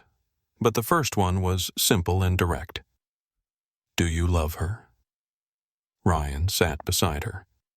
"It's too soon for love. Kiddo, we're still getting to know each other. But you could love her. Maybe someday." Mia seemed satisfied with this answer. "I like her. She's nice, and she didn't treat me like I was just a kid. You were just a kid. I'm a kid with important opinions." Ryan pulled her into a hug. "That you are," that night, lying on his mattress. Ryan thought about Elena's words. "Your life is beautiful." Maybe it was. Maybe he'd been so focused on what he didn't have. A partner, financial security, a bigger apartment, that he'd stopped appreciating what he did have. A daughter who loved him. Work that meant something. And now, possibly someone who saw both his struggles and his strengths and chose to stay anyway.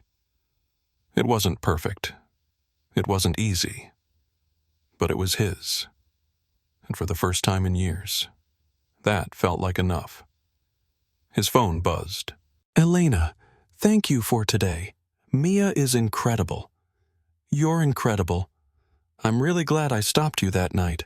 Me, too," Ryan typed back, "even though I thought I was getting arrested. Best arrest that never happened. See you Wednesday. Can't wait." Ryan smiled at his phone in the darkness, feeling something dangerous and wonderful taking root in his chest. Hope. Actual, genuine hope. And for tonight, that was everything. Wednesday arrived carrying the weight of Ryan's growing anxiety. The movie at Elena's place meant seeing where she lived, entering her private space, crossing another threshold in whatever this relationship was becoming. It also meant arranging care for Mia on a weekend night, which felt indulgent in a way that made Ryan's practical brain protest loudly. But Marcus's sister Elena, the daycare Elena, not the dating Elena, which was getting confusing, had offered to take Mia for a sleepover with her own daughter. "They're already best friends," she'd told Ryan when he'd called asking for help, "and you need to stop feeling guilty about having a life outside of being a dad." So Ryan found himself standing outside Elena Cruz's condo at 7:30 p.m., holding a bottle of wine he'd agonized over at the store for 15 minutes and feeling absurdly nervous. He'd been to her place once before, briefly when she'd needed to grab something before one of their dates, but this was different. This was intentional. Elena opened the door before he could knock. "I heard you pacing in the hallway." "I wasn't pacing. You were definitely pacing." She stepped back to let him in. "Come on. I promise my place doesn't bite." The condo was small but carefully arranged, all clean lines and neutral colors. A couch faced a TV mounted on the wall. Bookshelves flanked a window that overlooked the parking lot. And everything was meticulously organized in a way that suggested either military precision or deep-seated need for control. Probably both. "This is nice," Ryan said, handing her the wine. "It's functional." Elena took the bottle to the kitchen. "Really just an alcove with appliances. Make yourself comfortable." Movies queued up. Ryan sat on the couch and tried to relax. The apartment smelled like Elena's perfume and something else, something faintly sad that he couldn't identify. Then he noticed the balcony door and realized what it was. The smell of neglect of a space deliberately ignored. "You never use the balcony?" he said when Elena returned with 2 glasses of wine. Her expression shuddered. "No." Can I ask why? Elena sat beside him close enough that their knees touched. David and I used to sit out there every evening when the weather was nice. We'd drink coffee and make plans about the future. After he died, I couldn't stand being out there. It felt like sitting with a ghost. Ryan took her hand. When's the last time you even opened the door? Honestly, not since the funeral. Almost 4 years. Elena's voice was flat, clinical, like she was reporting on someone else's life. I know it's probably a mess. The railing's probably rotted, but dealing with it means acknowledging what it represents, and I'm not ready for that. What does it represent? All the futures that didn't happen, the conversations we'll never have, the life we planned that just evaporated. Elena took a long drink of wine. Sorry, this is depressing. Let's watch the movie. But Ryan didn't move toward the TV. Instead, he set his own glass down and turned to face her fully. Can I tell you something? And you promise not to think I'm crazy. I already think you're a little crazy. You agreed to date a cop who stopped you on the street. Fair point. Ryan took a breath. When Sarah left, I couldn't go into Mia's room for 3 days. Every time I looked at her crib or her changing table, all I could see was this future where I failed her, where I couldn't do it alone, and she ended up in foster care or with Sarah's parents who didn't want her in the first place. The room represented every way I could screw up this tiny person's life. What changed Mia? She needed me and I couldn't avoid her room forever. So, I went in and it was just a room. The fear was real, but the room was just wood and paint and a crying baby who needed her diaper changed. Ryan squeezed Elena's hand. Your balcony is probably just wood and paint. 2, with maybe some spider ball webs. Definitely spider ball webs. The fear is real, but avoiding it doesn't make it go away. It just gives the fear more power. Elena was quiet for a long moment, staring at the balcony door like it might come alive and attack. Then she stood abruptly. Okay. What? Let's look at it. The balcony right now before I lose my nerve. Ryan stood too. You don't have to. No, you're right. I've been avoiding it for 4 years. That's long enough. But Elena's hand trembled as she reached for the door handle. Ryan moved behind her, his hand covering hers on the handle. Together, they opened the door as one.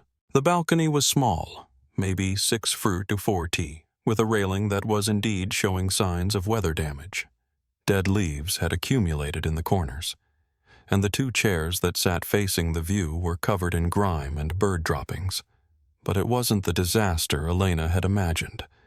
It was just a neglected outdoor space, sad and forgotten, but salvageable. Elena stepped out tentatively, like the floor might give way beneath her feet. It's smaller than I remembered. Most things are when you face them. She walked to the railing and gripped it, testing its stability. The wood creaked but held. From this height, they could see a strip of Portland skyline, lights beginning to twinkle as evening deepened into night. We were going to put plants out here, Elena said softly. David wanted tomatoes. I told him they wouldn't get enough sun, but he was convinced he could make it work. We had this whole argument about it the week before he died. I was so stubborn about being right. Were you right? I'll never know. We never planted them. Elena's voice cracked. I'd give anything to have been wrong to have tomato plants dying on this balcony right now because I let him try. Ryan wrapped his arms around her from behind and Elena leaned back into him. They stood like that looking out at the city while Elena cried silently. Ryan didn't try to fix it or minimize it. He just held her while she grieved for tomato plants that never existed and futures that never materialized. After a while, Elena turned in his arms. Her eyes were red, but her voice was steady. Thank you for pushing me. I didn't push. I just opened a door. Same thing. She kissed him, tasting like salt and wine. This balcony is a disaster. Complete disaster. I should probably do something about it. Probably. They went back inside, and Elena closed the door with less hesitation than she'd opened it. Something had shifted in her expression, not fixed exactly, but loosened like a knot beginning to untangle. "So," Ryan said, settling back on the couch. Movie. Elena curled up beside him, her head on his shoulder. "Bear warning, I fall asleep during movies. It's a thing." Noted. They made it 45 minutes into some action film Ryan had never heard of before Elena's breathing evened out into sleep.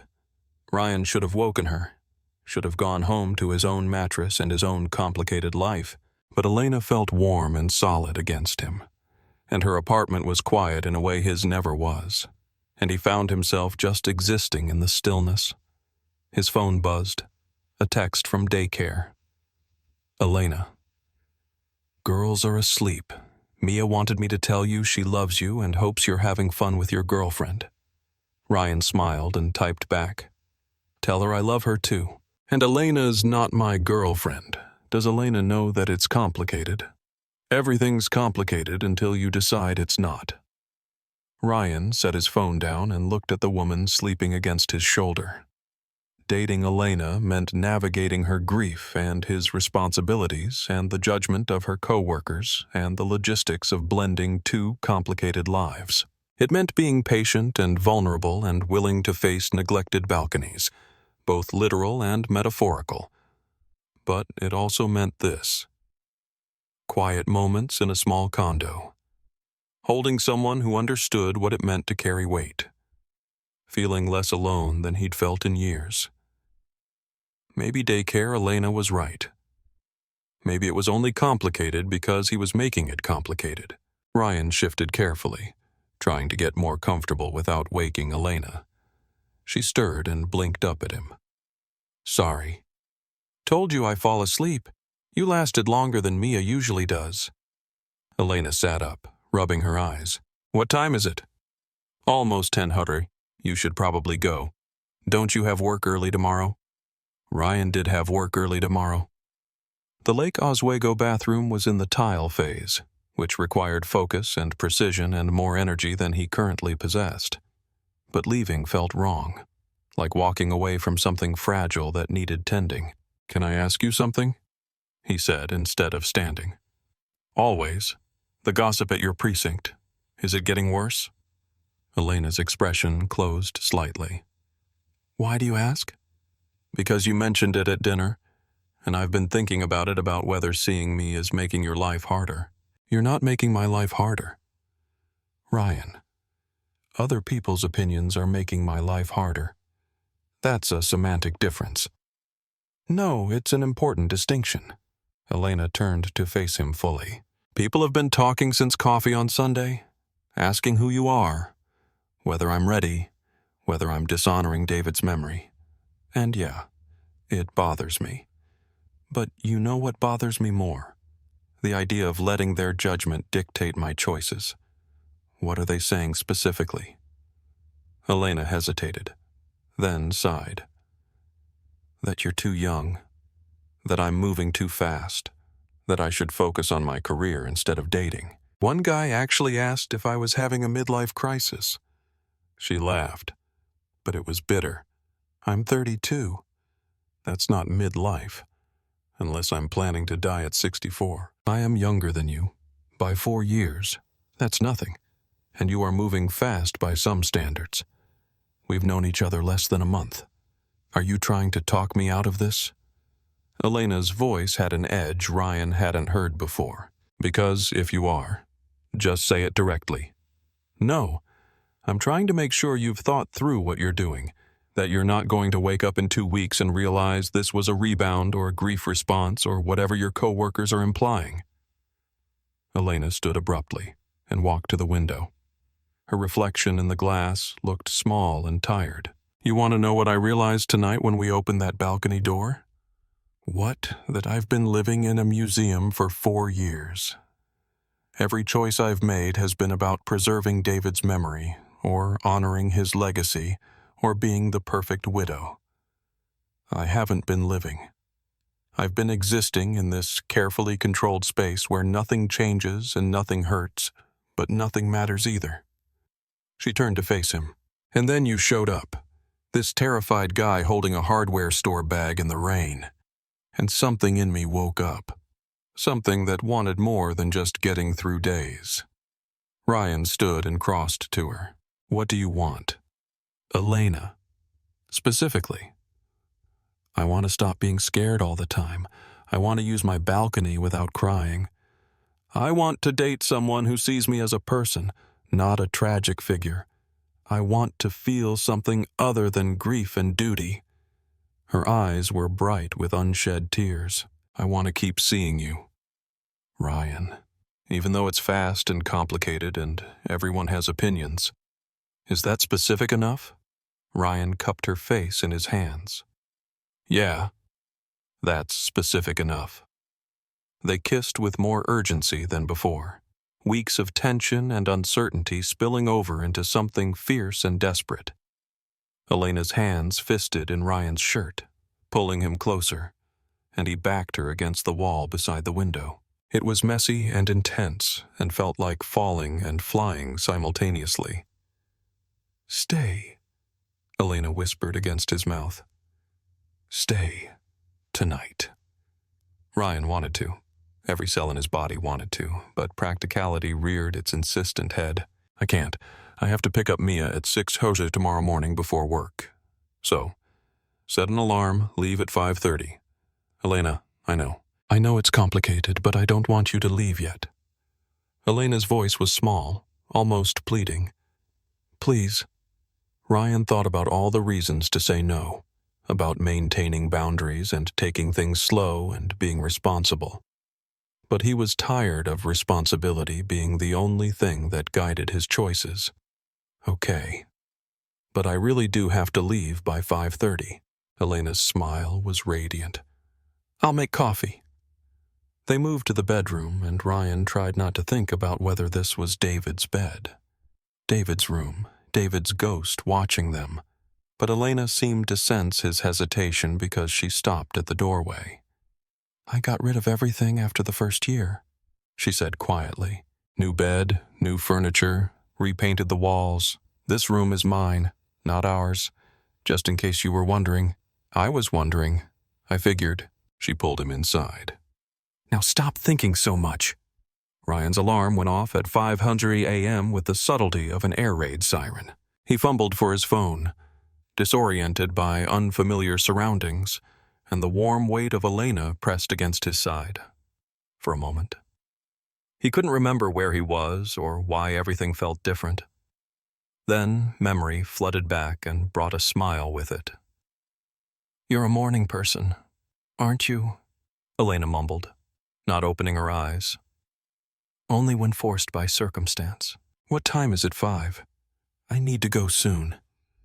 Elena finally opened her eyes, and Ryan was struck by how young she looked without the careful control she usually maintained. Vulnerable. Happy. Was last night okay? Last night was perfect. Even the crying on the balcony part. Especially that part. Ryan kissed her forehead. But I really do need to go. Mia will be up by 600, and I can't be late. They went through an awkward dance of Ryan getting dressed while Elena watched from the bed, both of them trying to figure out the protocol for morning after when one person had parental responsibilities. Elena made coffee as promised, strong and black, and walked Ryan to the door. Thank you for staying, she said. Thank you for asking me to. Same time next week. Ryan thought about his schedule, about the bathroom project and Mia's school play rehearsals, and the endless logistics that defined his life. I'll check my calendar and text you. Very romantic. I'm a romantic guy. I bring hardware store receipts to first meetings. Elena laughed and kissed him. Go before you're late and Mia stages a revolt. The drive across Portland in pre-dawn darkness gave Ryan time to process the previous night. The balcony door. Elena's tears. The way she'd asked him to stay with a vulnerability that had nearly broken his heart. The gossip at her precinct that made her question whether she deserved happiness. He wanted to protect her from that judgment. Wanted to shield her from the people who thought they had a right to dictate her timeline for grief. But he also knew that wasn't his job. Elena had to navigate her own path through other people's opinions, just like Ryan had to navigate single parenthood without letting other people's assumptions define him. His phone rang. "Marcus. Little early for a social call," Ryan answered. "Where are you?" "Driving across town." "Why?" "Because I just got to the Lake Oswego job and the client is here freaking out. Something about the tile guy not showing up and the timeline being destroyed." Ryan checked the time. 5:45. "I'm not supposed to be there until 8. "I know. But he's here now having a meltdown, and I thought you might want to do some damage control. This is your project. I'm picking up Mia at 600. Can it wait an hour?" "Probably not. This guy is talking about withholding payment and finding someone else." Ryan's stomach dropped. He needed that payment. Needed it like oxygen. "Okay, I'll call the daycare and see if they can keep Mia through breakfast.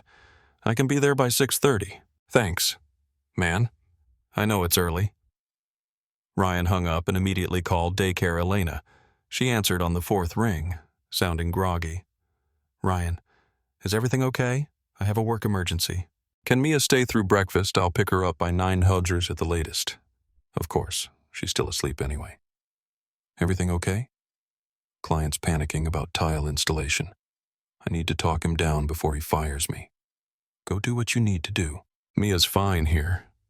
Ryan ended the call and redirected toward Lake Oswego, anxiety building in his chest. The job had been going smoothly until now. The client was demanding but fair. The work was challenging but satisfying, and the money was supposed to solve several months' worth of financial stress. If he lost this job because the tile subcontractor flaked, all that security evaporated. He made it to the house at 6:28 to find the client pacing in his driveway. Phone pressed to his ear, looking like a man contemplating murder. "I don't care about your other jobs," the client was saying. "We had an agreement. You breached that agreement. I find someone else." "Simple." He ended the call and turned to Ryan. "Where have you been?" "It's 6:30 in the morning. I'm not scheduled until 8. The tile guy was supposed to be here at 6:30. He just called saying he can't make it until next week. Next week. Do you understand what that does to my timeline?" Ryan took a breath and accessed every ounce of customer service patience he'd developed over years of dealing with demanding clients. "I understand your frustration. Let me make some calls. I know other tile contractors. I don't want other contractors. I want this job finished on schedule. And it will be. I promise. Give me 2 hours to sort this out." The client looked like he wanted to argue, but something in Ryan's expression must have convinced him. 2 hours. "Then I'm calling someone else." Ryan spent the next 90 minutes on the phone calling every tile contractor he knew, and several he didn't. Most were booked solid. A few offered dates 2 weeks out. One quoted a price so high that Ryan actually laughed before hanging up. Finally, at 7:53, he reached a guy named Tommy who did small jobs between bigger contracts. "Lake Oswego bathroom." "You said." "How many square feet?" "About 60. Custom tile. Specific pattern. The client wants heated floor underneath." Tommy whistled. "That's detail work. I'd need to see it before committing. Can you be here by 9:00? Client's about to have a stroke." "I can be there by 8:30, but Ryan, this is going to cost. Last-minute specialty work isn't cheap." How much Tommy named a figure that would eat significantly into Ryan's profit margin, but wouldn't sink the job entirely. Done. 8:30. Ryan found the client in the basement, glaring at the empty floor where tile should have been going. "I have someone coming at 8:30. He's good, reliable, and available." How much Ryan told him, watching the client's face darken. "That's 20% more than the original quote. It's also available today instead of next week. Your call." The client was quiet for a long moment, then nodded sharply. "Fine. But if he's late or does shoddy work, I'm deducting it from your final payment." "Fair enough."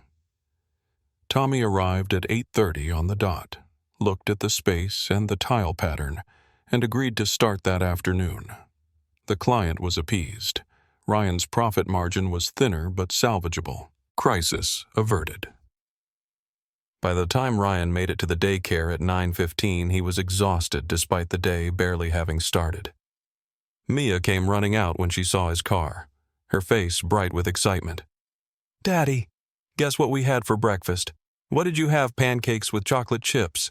And Sarah's mom said I could stay over again sometime because me and Sarah are best friends now." Ryan helped her into her car seat. "Sounds like you had a good morning." "I did." "Did you have a good morning?" Ryan thought about Elena's balcony, about the client's panic, about Tommy's last-minute rescue. It's been eventful. What's eventful mean? Means a lot happened very fast. Oh, that sounds stressful. Sometimes it is. Kiddo. He dropped Mia at school and went back to Lake Ogo to coordinate with Tommy. The rest of the day was consumed by work, holding patterns, measurements, the physical labor that usually helped Ryan clear his mind. But today, his thoughts kept circling back to Elena, to the conversation about her co-workers' gossip, to the question of what they were actually doing. His phone buzzed around 3. A text from Elena. "How was your morning emergency survived? Tile guy flaked. Found replacement. Client appeased. Sounds exhausting. That's one word for it." Ryan hesitated, then added, "Are you working tonight?" "Until midnight." "Why, just wondering. Wanted to hear your voice. Call me on my dinner break around 7. It's a date." Ryan worked until 600 picked up Mia from after-school care, made dinner, supervised homework that consisted mostly of coloring shapes. At 700 he stepped onto their small balcony, such as it was really just a fire escape with delusions of grandeur, and called Elena. She answered on the second ring. "Hey, you. Hey, how's your shift? Quiet. Lot of paperwork. The usual excitement." Her voice dropped. "I miss you. I saw you this morning. Feels longer than that." Elena paused. "Is this weird? Missing someone I've known for less than a month?" "If it's weird. We're both weird. I can live with that. I can..." Background noise filtered through voices. Radio chatter. "Listen, I need to tell you something. The gossip at work, it's escalated." Ryan's stomach clenched. "How someone saw us at the restaurant last week. Took a photo. It's circulating now with commentary about how inappropriate it is for me to be dating so publicly when I'm supposed to be representing the department. That's insane. That's politics. And you know what the worst part is? I almost let it get to me. Almost called you today to suggest we slow down or keep things more private or whatever would make them stop talking." Elena's voice was fierce now. "But then I thought about that balcony door about spending 4 more years avoiding something because other people have opinions, and I decided I'm done with that. What does that mean? It means I'm not hiding you. I'm not apologizing for being happy. If they have a problem with me dating someone, they can take it up with HR. But I'm not living my life according to their timeline or their rules." Ryan felt something warm expand in his chest. "You sure about that?" "Completely sure." Which leads me to my next question. And feel free to say no if it's too much too soon. What question? There's a precinct holiday party next Saturday. Spouses and partners invited. Would you want to come with me? Fair warning. It will be extremely awkward and everyone will stare and at least 3 people will probably say something inappropriate. Ryan thought about Mia's play rehearsal, about his work schedule, about walking into a room full of cops who'd already decided he was too young and Elena was moving too fast. Every practical bone in his body screamed to decline politely. What time does it start? He heard himself ask. Son, it's casual, just drinks and socializing at a bar downtown. I'll need to arrange care for Mia. So that's a yes. That's a yes. Elena's relief was audible. Thank you. You have no idea what this means to me. Actually, I think I do. They talked for another 10 minutes before Elena had to get back to work. Ryan stood on the fire escape in the November cold. looking out at Portland's lights and feeling like he was standing on the edge of something significant. Going to that party meant claiming this relationship publicly. Meant meeting Elena's colleagues knowing they'd already judged him. Meant putting himself in an uncomfortable situation for no reason except that it mattered to her. But it did matter. She was choosing him over their judgment, and the least he could do was show up. Ryan went back inside to find Mia building another cardboard structure.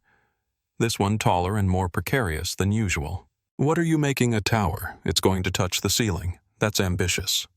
I'm an ambitious person." Mia added another box to the structure. "Was that Elena?" "Yeah." "When can I see her again?" Ryan sat on the floor beside his daughter. "How would you feel about me going to a party with her next Saturday? It's a work thing for her job." Mia's eyes went wide. "Like a grown-up party." "Exactly like a grown-up party." "What will I do? I'm thinking sleepover with Sarah again." "Would that be okay?" "That would be amazing. Sarah and I can build an even bigger city." Mia paused in her construction. "Is Elena your girlfriend now?" The question hung in the air between them. Ryan thought about labels and definitions and what he was willing to claim. "Yeah," he said finally. "I think she is good. I like her, and you should have a girlfriend. It makes you smile more." Ryan pulled Mia into a hug. This small, wise person who understood things she shouldn't have to understand. "How'd you get so smart I have a good teacher?" "Yeah, you do." The week leading up to the precinct party was consumed by work and logistics and Ryan's growing anxiety about what he was walking into. He finished the Lake Oswego bathroom on Thursday. The client grudgingly admitting the work was exceptional. Ryan took progress photos and added them to his portfolio. Already fielding calls from two of the client's friends about their own renovation projects. Money was still tight, but no longer suffocating, for the first time in months. Ryan could breathe without calculating whether he could afford that breath. Friday night, Elena came over to his apartment. It was the first time she'd been there since the lunch with Mia. And Ryan saw it through her eyes, the cramped space, the makeshift bedroom partition, the evidence of a life lived on the margins. "I know it's small," he said, suddenly embarrassed. "It's perfect," Elena said firmly. "It's yours and Mia's, and that makes it perfect." They ordered pizza, and Mia regaled Elena with stories about school and Sarah and her latest architectural vision. Elena listened with genuine interest, asking questions and laughing at Mia's jokes, and Ryan watched them together, feeling something dangerously close to contentment. After Mia went to bed, Ryan and Elena sat on his mattress drinking wine from mismatched mugs because Ryan didn't own proper wine glasses. "Nervous about tomorrow?" Elena asked, terrified. "Me too." "You don't have to be nervous. They're your co-workers." "Exactly. Which means they know all my weak spots and aren't afraid to exploit them." Elena set her mug down. "But I meant what I said. I'm done hiding. Whatever happens tomorrow, we face it together." "Together," Ryan agreed. They fell asleep tangled together on Ryan's mattress, and when Ryan woke at 6:00 a.m., to Mia standing beside the bed staring at them, he couldn't even be embarrassed. "Is Elena staying for breakfast?" Mia asked. "If she wants to." Elena opened one eye. "What's for breakfast? Cereal or toast?" "We're not fancy here. Toast sounds perfect." They spent the morning in comfortable domesticity, toast and coffee, and Mia showing Elena her latest cardboard creation. At 10 Hoserus, Elena left to prepare for her shift, and Ryan spent the day doing laundry and trying not to obsess about the evening ahead. At 5 Hoseru p.m., he stood in front of his closet trying to decide what one wore to meet a girlfriend's co-workers who already disapproved of you. He settled on dark jeans and a button-down shirt, the same outfit he wore to client meetings. Professional, but not trying too hard. Mia gave him a final inspection before he left for Sarah's house. "You look handsome." "Daddy." "Thanks." "Kiddo." Remember to smile and be yourself. Elena likes you just how you are. When did you become the adult in this relationship? Someone has to be. Ryan dropped Mia at the sleepover and drove downtown, his anxiety ratcheting higher with each mile. He was meeting Elena at the bar because she was coming straight from work. The place was already crowded when he arrived, full of people in casual clothes, laughing and drinking and looking like they belonged. Ryan very much did not feel like he belonged. He spotted Elena near the bar and his breath caught. She'd changed out of her uniform into jeans and a soft gray sweater, her hair down and her smile bright when she saw him. "You came," she said like she'd doubted. "I said I would." "I know, but saying and doing are different things." Elena took his hand, ready to face the firing squad, as ready as I'll ever be. They plunged into the crowd together, and Ryan felt every eye in the place track their movement. Elena introduced him to a seemingly endless stream of officers and civilian staff, and Ryan shook hands and made small talk and tried to ignore the speculative looks and whispered conversations happening just out of earshot. One officer, a man in his 50s with the build of someone who'd stopped working out but wouldn't admit it, was less subtle than the others. "So, you're the guy," he said, looking Ryan up and down. "Younger than I expected," Tom, Elena said, her voice carrying a warning. "What, I'm just making an observation." "You're what? 25, 28, Ryan said evenly. "Still, Elena's what?" 32. 33. Tom. "Drop it." But Tom was on a roll. "Just seems fast, that's all. 4 years isn't that long. And now you're showing up to work events with some kid." Ryan felt Elena tense beside him. Felt her about to respond, and he beat her to it. "You're right," he said calmly. "We haven't known each other long. And yeah, I'm younger. But here's what you don't know.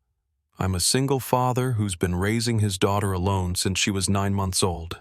I work construction 6 days a week to keep a roof over our heads. I don't have time for games or casual dating or whatever you think this is. So, when I show up here tonight knowing people like you are going to judge me, it's because Elena matters enough to deal with it. And if that's too fast for your comfort, that's your problem, not ours." Tom blinked, apparently not expecting the quiet contractor to have a spine. Around them, other conversations had quieted, people listening without pretending otherwise. "Well," Tom said finally, "guess you're not as young as you look." "Guess not."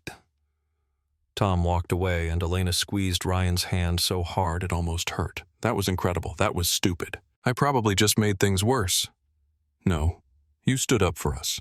For yourself. That's exactly what needed to happen." The rest of the evening was easier. People still stared, still whispered. But there was a new quality to it. Curiosity instead of judgment. Respect instead of dismissal. Ryan met Elena's captain, a woman in her 40s, who looked him in the eye and said, "Elena speaks highly of you. That's not something she does lightly. By 10 p.m. Ryan was exhausted from socializing and being on display. Elena sensed it and suggested they leave. They walked to his car through Portland's cold night, their breath visible in the air. "Thank you for tonight," Elena said. "For coming, for dealing with Tom, for being exactly who you are. Thank you for inviting me, for not caring what they think." "Oh, I care. But I care more about this." She gestured between them. "About us. Whatever we're building." Ryan pulled her close there on the sidewalk outside the bar where her co-workers might see. "I care about it, too." They kissed under a streetlight. Two people choosing each other despite the complications, despite the gossip, despite every practical reason to walk away. And when Ryan drove home later to pick up Mia, he felt like he'd crossed some invisible threshold, like he'd stopped just surviving and started actually living. It was terrifying and exhilarating and completely worth it. The precinct party marked a turning point, but not in the way Ryan expected. over the next 2 weeks. Elena's coworkers didn't suddenly embrace their relationship. If anything, the gossip intensified. But something had shifted in Elena herself. She stopped apologizing for being happy. Stopped second-guessing every choice. Stopped living like she needed permission to move forward. It was December now. Portland wrapped in its winter gloom. Rain fell constantly, turning the city into a watercolor of grays and silvers. Ryan's work slowed as it always did this time of year. Clients postponing projects until spring. Money got tight again. Not crisis level, but enough to make Ryan nervous. He picked up whatever small jobs he could find, replacing a deck, fixing crown molding damaged by a leak, building custom shelving for a home office. Elena's schedule was erratic as always. Night shifts and day shifts bleeding together in a pattern that made planning nearly impossible. But they found rhythms. Tuesday mornings when Elena got off night shift and Ryan could take Mia to school late. Sunday afternoons at the park with Mia, Elena pushing the swings while Ryan pretended to be a dragon that needed defeating. Wednesday evenings at Elena's place after Mia was asleep. Ryan driving across town just to sit on her couch and exist in the quiet together. It was in one of those quiet Wednesday moments 3 weeks after the precinct party that Elena brought up the balcony again. "I want to fix it," she said, curled against Ryan's side. "The balcony, make it usable again." Ryan looked at the door they'd opened that night, but hadn't ventured through since. What brought this on, I don't know. Maybe I'm tired of avoiding it. Maybe I want to prove to myself I can reclaim things I've been hiding from. Elena sat up, her expression determined. "Will you help me?" "Help you? How you fix things for a living? The railing's rotted. The floor probably needs work. I want to make it a space I can actually use, not a shrine to things that didn't happen." Ryan thought about the practical challenges, materials, time, whether the condo association would need to approve the work. But he also thought about what the balcony represented, about Elena choosing to rebuild instead of just avoiding. "Yeah," he said. "I'll help you." They started the following Saturday. Ryan brought tools and wood and his expertise while Elena provided labor and an apparently bottomless supply of anxiety. Mia came too, appointed as project supervisor and taking her role very seriously. The balcony was worse than Ryan had initially thought. The railing was indeed rotted through in places. The floor had water damage that needed addressing, and the whole structure needed to be brought up to code. It would take multiple weekends, maybe a month of work. "This is a bigger project than I thought," Elena said, surveying the damage with dismay. "Good things usually are." Orion marked measurements on a piece of scrap wood. "But it's doable. We just take it piece by piece." Mia sat in one of the grimy chairs making architectural drawings of what the balcony should look like when finished. "It needs plants," she announced. "And maybe lights. Twinkle lights like at the park." "Twinkle lights," Elena repeated, smiling. "I like it." They worked through the afternoon, Ryan teaching Elena how to use a circular saw, Mia handing them tools and offering commentary on their technique. The December cold bit at their fingers, and the rain threatened constantly. But there was something deeply satisfying about the work, about taking something broken and making it whole. Around 4, Mia announced she was hungry and could they please get pizza. They ordered delivery and sat on Elena's living room floor, eating directly from the box, all 3 of them covered in sawdust and paint residue. "This is nice," Mia said, her mouth full of pepperoni. "We should do this more." Do what Ryan asked. Demolition work. Be together. The 3 of us. It feels like a family. The word landed in the room with weight. Ryan and Elena exchanged glances, neither quite sure how to respond. They'd been carefully avoiding labels, taking things day by day. But Mia, in her 6-year-old wisdom, had named what they'd all been feeling. "You know what Elena said softly? It does feel like a family. Mia beamed, apparently satisfied with this acknowledgement. Ryan felt his throat tighten with an emotion he couldn't quite name. This wasn't what he'd planned, wasn't what he'd imagined when Elena had stopped him on that rainy street 2 months ago. But it was real and good and terrifying in the best way. Later, after they dropped Mia at home, and Ryan had returned to help Elena clean up, she brought it up again. "Did I overstep?" Elena asked, scrubbing paint from her hands in the kitchen sink, agreeing with Mia about the family thing. "No, you were honest. That's never overstepping. But it's fast. We've only been dating for 2 months." Ryan joined her at the sink, taking over the scrubbing. "You know what I've learned? Time isn't the same as readiness. I dated Sarah for 2 years before we had Mia, and we still weren't ready for what came after. But sometimes you meet someone and 2 months feels like enough because it's the right person. You think I'm the right person. I think you're someone who makes me want to be better, who makes me believe I deserve more than just surviving. Yeah, I think you're the right person." Elena kissed him, her hands still wet from washing, and Ryan thought about how far they'd both come from that first awkward coffee, how they'd moved from strangers to something that felt solid and real.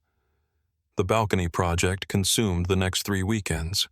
Ryan replaced the railing, reinforced the floor, added weatherproofing that should have been there from the start. Elena painted everything a soft gray blue, the color of Portland's winter sky. Mia helped string the twinkle lights she'd insisted on, her tongue poking out in concentration as she wrapped them around the new railing. On the 3rd weekend, as they were putting finishing touches on the space, Elena disappeared inside and returned with 2 tomato plants in terracotta pots. Ryan stared at them. Tomatoes, David wanted to grow them out here. I told him they wouldn't get enough sun. Elena's voice was steady, but her hands trembled slightly as she set the pots down. I'm still pretty sure I was right about that, but I want them here anyway, as a memorial, as a bridge between who I was then and who I'm becoming now. Elena looked at Ryan, her eyes bright. I love David. I'll always love him. But I'm also falling in love with you, and I need both of those things to be true at the same time. Ryan's heart stuttered. They hadn't said those words yet, had been dancing around them for weeks. You're falling in love with me. Is that okay? Ryan pulled her close. The tomato plant's forgotten. It's more than okay because I'm falling in love with you, too. They kissed, surrounded by the space they'd rebuilt together. And Ryan thought about bridges and balconies and the courage it took to grow things that might not survive, but were worth trying anyway. But not everything was fixed just because they'd rebuilt a balcony 2 days before Christmas. Elena called Ryan at 11 p.m., her voice tight with something Ryan couldn't identify. Can you talk? Of course. What's wrong? I'm being transferred. Not transferred exactly. Reassigned. My captain called me in today and said there have been complaints about my conduct, about the relationship affecting my professionalism. Elena's words came fast, tumbling over each other. It's all Ryan. I haven't done anything wrong, but they're moving me to day shift in a different precinct anyway, calling it a lateral move. But we both know what it really is. Ryan sat down on his mattress trying to process. Can they do that technically? Yes. There's no rule against dating someone you met on duty, but there's also a lot of gray area about department reputation and professional conduct. My captain says it's for the best, that it'll let things cool down. But it feels like punishment. When does this happen? January 1st. New year, new precinct, fresh start. Elena's laugh was bitter. Except it's not really fresh if I'm being pushed out because people don't like that I'm moving on with my life. What do you want to do? I don't know. Part of me wants to fight it, file a grievance, make noise. But another part of me just wants to take the transfer and prove I can do the job anywhere. Elena paused. And there's another part that's wondering if this is worth it, if we're worth all this drama. Ryan's chest went cold, Are you breaking up with me? No. God. No. But I'm scared. Ryan, scared that 6 months from now I'll regret all of this. Scared that I'm throwing away my career for a relationship that might not last. Scared that I'm being selfish and impulsive instead of smart and cautious. You want to know what I think? Please. I think you've been smart and cautious for 4 years, and it left you alone in a condo with a balcony you couldn't use and a life that was just going through motions. I think being a little selfish and impulsive is exactly what you need. Ryan took a breath. But I also think this has to be your choice. If the job matters more, I'll understand. Mia and I will be okay. The job doesn't matter more. That's what scares me. I've spent 7 years building this career, and I'd give it up in a heartbeat for you and Mia. What does that say about me? It says you know what matters. That's not weakness, Elena. That's clarity. Elena was quiet for a long moment. I'm taking the transfer, not because they're forcing me to, but because I choose to. Because fighting it means making this relationship about defiance instead of just living it. Does that make sense? Perfect sense. I'm still terrified. Me, too. But we're terrified together. Remember, Elena's laugh was watery, but genuine. Yeah, together. Christmas came 3 days later. Ryan had planned to spend it quietly with Mia, their usual tradition of pancakes and opening the few presents he could afford. But Elena asked if she could join them, and Ryan found himself saying yes before he'd fully thought it through. She arrived at 800 m with gifts wrapped in paper, for Mia immediately declared, "So pretty, I don't want to open them." For Mia, there were art supplies and books about space exploration and a small succulent in a hand-painted pot. For Ryan, a set of high-quality woodworking chisels he'd mentioned wanting months ago. "This is too much," Ryan said, running his thumb over the handles. "You helped me rebuild my balcony. Let me help you build other things." Ryan's gifts felt inadequate by comparison. A scarf he'd seen Elena admiring at a craft fair. A photo frame with a picture of the 3 of them working on the balcony. But Elena's eyes got wet when she opened the frame, and she immediately found a place for it on her bookshelf. They spent the day in Ryan's tiny apartment, cooking together in the kitchenette that barely fit 2 people. Watching Mia assemble various new toys with fierce concentration, existing in the kind of domestic simplicity that felt more meaningful than any grand gesture. That evening, after Mia was asleep, Ryan and Elena sat on the fire escape that passed for his balcony. The Portland night was cold but clear, stars actually visible for once. "I have something to tell you," Elena said, "and I need you to just listen until I'm done, okay?" Ryan's stomach clenched. "Okay, I bought a house. Well, made an offer on a house. A real house with a yard and 3 bedrooms and a garage in your neighborhood. Actually, 3 blocks from your apartment." Elena spoke quickly, like she was afraid if she stopped she wouldn't continue. "I know it's fast and presumptuous and maybe crazy, but the condo has too many memories and not enough space for a life that includes other people. And I want a life that includes other people. Specifically you and Mia." Ryan stared at her, trying to process. "You bought a house. I made an offer. It's not final yet. But yeah. Basically." Elena turned to face him. "I'm not asking you to move in. We're not there yet. But I'm asking you to imagine a future where maybe someday you could. Where Mia has her own room instead of a corner with a curtain. Where we have space to actually be a family instead of just squeezing it in around work schedules and tiny apartments. When would this happen?" "Closing is in February, so 2 months." Elena's hands were shaking. "Tell me I'm not insane." Ryan thought about his cramped apartment, about Mia sleeping behind a curtain, about the careful budgeting that never quite stretched far enough. But he also thought about independence, about the life he'd built alone, about the fear of depending on someone who might leave. "You're not insane," he said finally. "But I'm terrified." "Of what?" "Of this being too good. Of you waking up one day and realizing you made a mistake. Of Mia getting attached to you and then losing you the way she lost her mom." "Ryan, look at me." Elena took his face in her hands. "I'm not, Sarah. I'm not leaving. Yes, we're moving fast. But that's because I spent 4 years moving so slowly. I almost forgot how to move at all. I know what I want now, and I want this.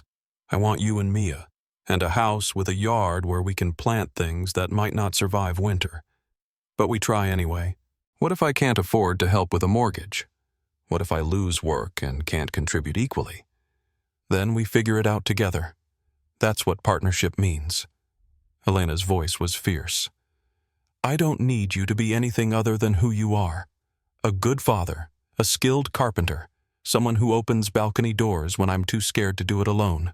Ryan kissed her, tasting salt and hope, and the future they were building word by word, choice by choice. "I love you. I love you too. But I need time to wrap my head around this, to talk to Mia, to figure out what it means for us. Take all the time you need. The house doesn't close until February anyway." They sat together in the cold until Ryan's phone alarm reminded him it was past midnight, and he needed sleep before an early job. Elena left with promises to call tomorrow, and Ryan lay on his mattress, thinking about houses and yards and futures that seemed impossible, but were maybe, just maybe, within reach. The next morning, Mia asked the question Ryan had been dreading. "Is Elena going to be my mom?" They were eating breakfast, pancakes left over from Christmas morning. Ryan set his fork down carefully. "What makes you ask that? Because you love her, and she loves you, and that's what happens in stories. People fall in love and become families. Real life is more complicated than stories. Kiddo. But she could be, right? Like maybe not now, but someday." Ryan chose his words carefully. "Elena and I are building something together. What that becomes, we're still figuring out. But she cares about you very much. That I know for sure. Does she want to live with us? She bought a house near here. And she's thinking about what it might be like if someday we all lived there together." Mia's eyes went wide. "A real house with rooms and everything. A real house. Would I have my own room?" "You would." Mia was quiet for a long moment, her 6-year-old mind working through implications Ryan couldn't fully anticipate. "Would we have to leave our apartment eventually?" "Yeah. But not right away. And we'd take everything with us. Your castle, your books, all of it. What about Mrs. Chen?" "I'd miss Mrs. Chen. She's only 3 blocks away. You could visit any time." Mia pushed her pancakes around her plate. "I like Elena, but I also like just us. Just you and me." Ryan felt his throat tighten. "Me too. Kiddo. Just us has been pretty great. But maybe us plus Elena could be great. Too. Maybe it could." "Okay." Mia took another bite of pancake, apparently satisfied with this conclusion. "Can I decorate my new room purple? We'll have to ask Elena. But I think purple would be perfect." January arrived with its usual Portland rain and the weight of new beginnings. Elena started at her new precinct, day shift instead of nights, which meant she was around more in the evenings. The transfer had been difficult. New colleagues, new politics, the same whispers following her about the relationship that had supposedly compromised her professionalism. But Elena held her head high and did her job with the same competence she'd always brought to the work. The house closing was delayed twice. Paperwork issues and inspection problems that made Elena worry it would fall through entirely. Ryan found himself wanting it to work out with an intensity that surprised him. He'd visit the house with Elena on weekends, walking through empty rooms and imagining furniture, imagining Mia running down the hallway, imagining a life bigger than survival. In late January, Ryan got a call from the Lake Ostugo client's friend. The bathroom renovation referral from months ago. The project had finally gotten approval from the client's spouse, and they wanted Ryan to start in February. The pay was even better than the last job, enough that Ryan could actually start saving instead of just treading water. Things are coming together. Marcus observed one afternoon on a job site. New girlfriend. Good work. Your kid's happy. You're like a whole different person than you were 6 months ago. I feel like a different person. You going to move in with her? Elena Ryan hammered a nail with more force than necessary. I don't know. Maybe she bought a house. That's a pretty clear signal. Man, I know, but it's fast. And what if it doesn't work out? What if I uproot Mia's whole life, and then Elena and I crash and burn? Marcus set down his own hammer. What if it does work out? What if you miss out on something amazing because you're too scared to take the risk? When did you become a relationship counselor? When I watched my best friend spend 5 years convinced he didn't deserve happiness. You do deserve it. Ryan, stop punishing yourself for Sarah's choices. The words hit harder than Ryan expected. He'd spent so long defining himself by what he'd lost. Sarah leaving his abandoned college plans. The financial struggle that he'd forgotten to imagine what he might gain. That night, he called Elena. I want to talk about the house. Okay. Elena's voice was cautious. What about it? I want to know what you're imagining specifically. Not someday vague plans, but actual concrete details. Elena took a breath. I'm imagining you and Mia moving in sometime this summer after school's out. I'm imagining Mia having the room with the window seat. You and I sharing the master bedroom. Your tools in the garage. I'm imagining weekends working on the yard together and weekend night dinners that aren't always takeout because we actually have a kitchen big enough for 2 people to cook in. What about Mia calling you mom? What about marriage? What about the long-term stuff that's too big to just wing it? I'm imagining that. 2. All of it. But I'm also okay with it happening on its own timeline. Mia can call me Elena forever if that's what feels right to her. Marriage can wait until we're both ready or not happen at all if that's what we decide.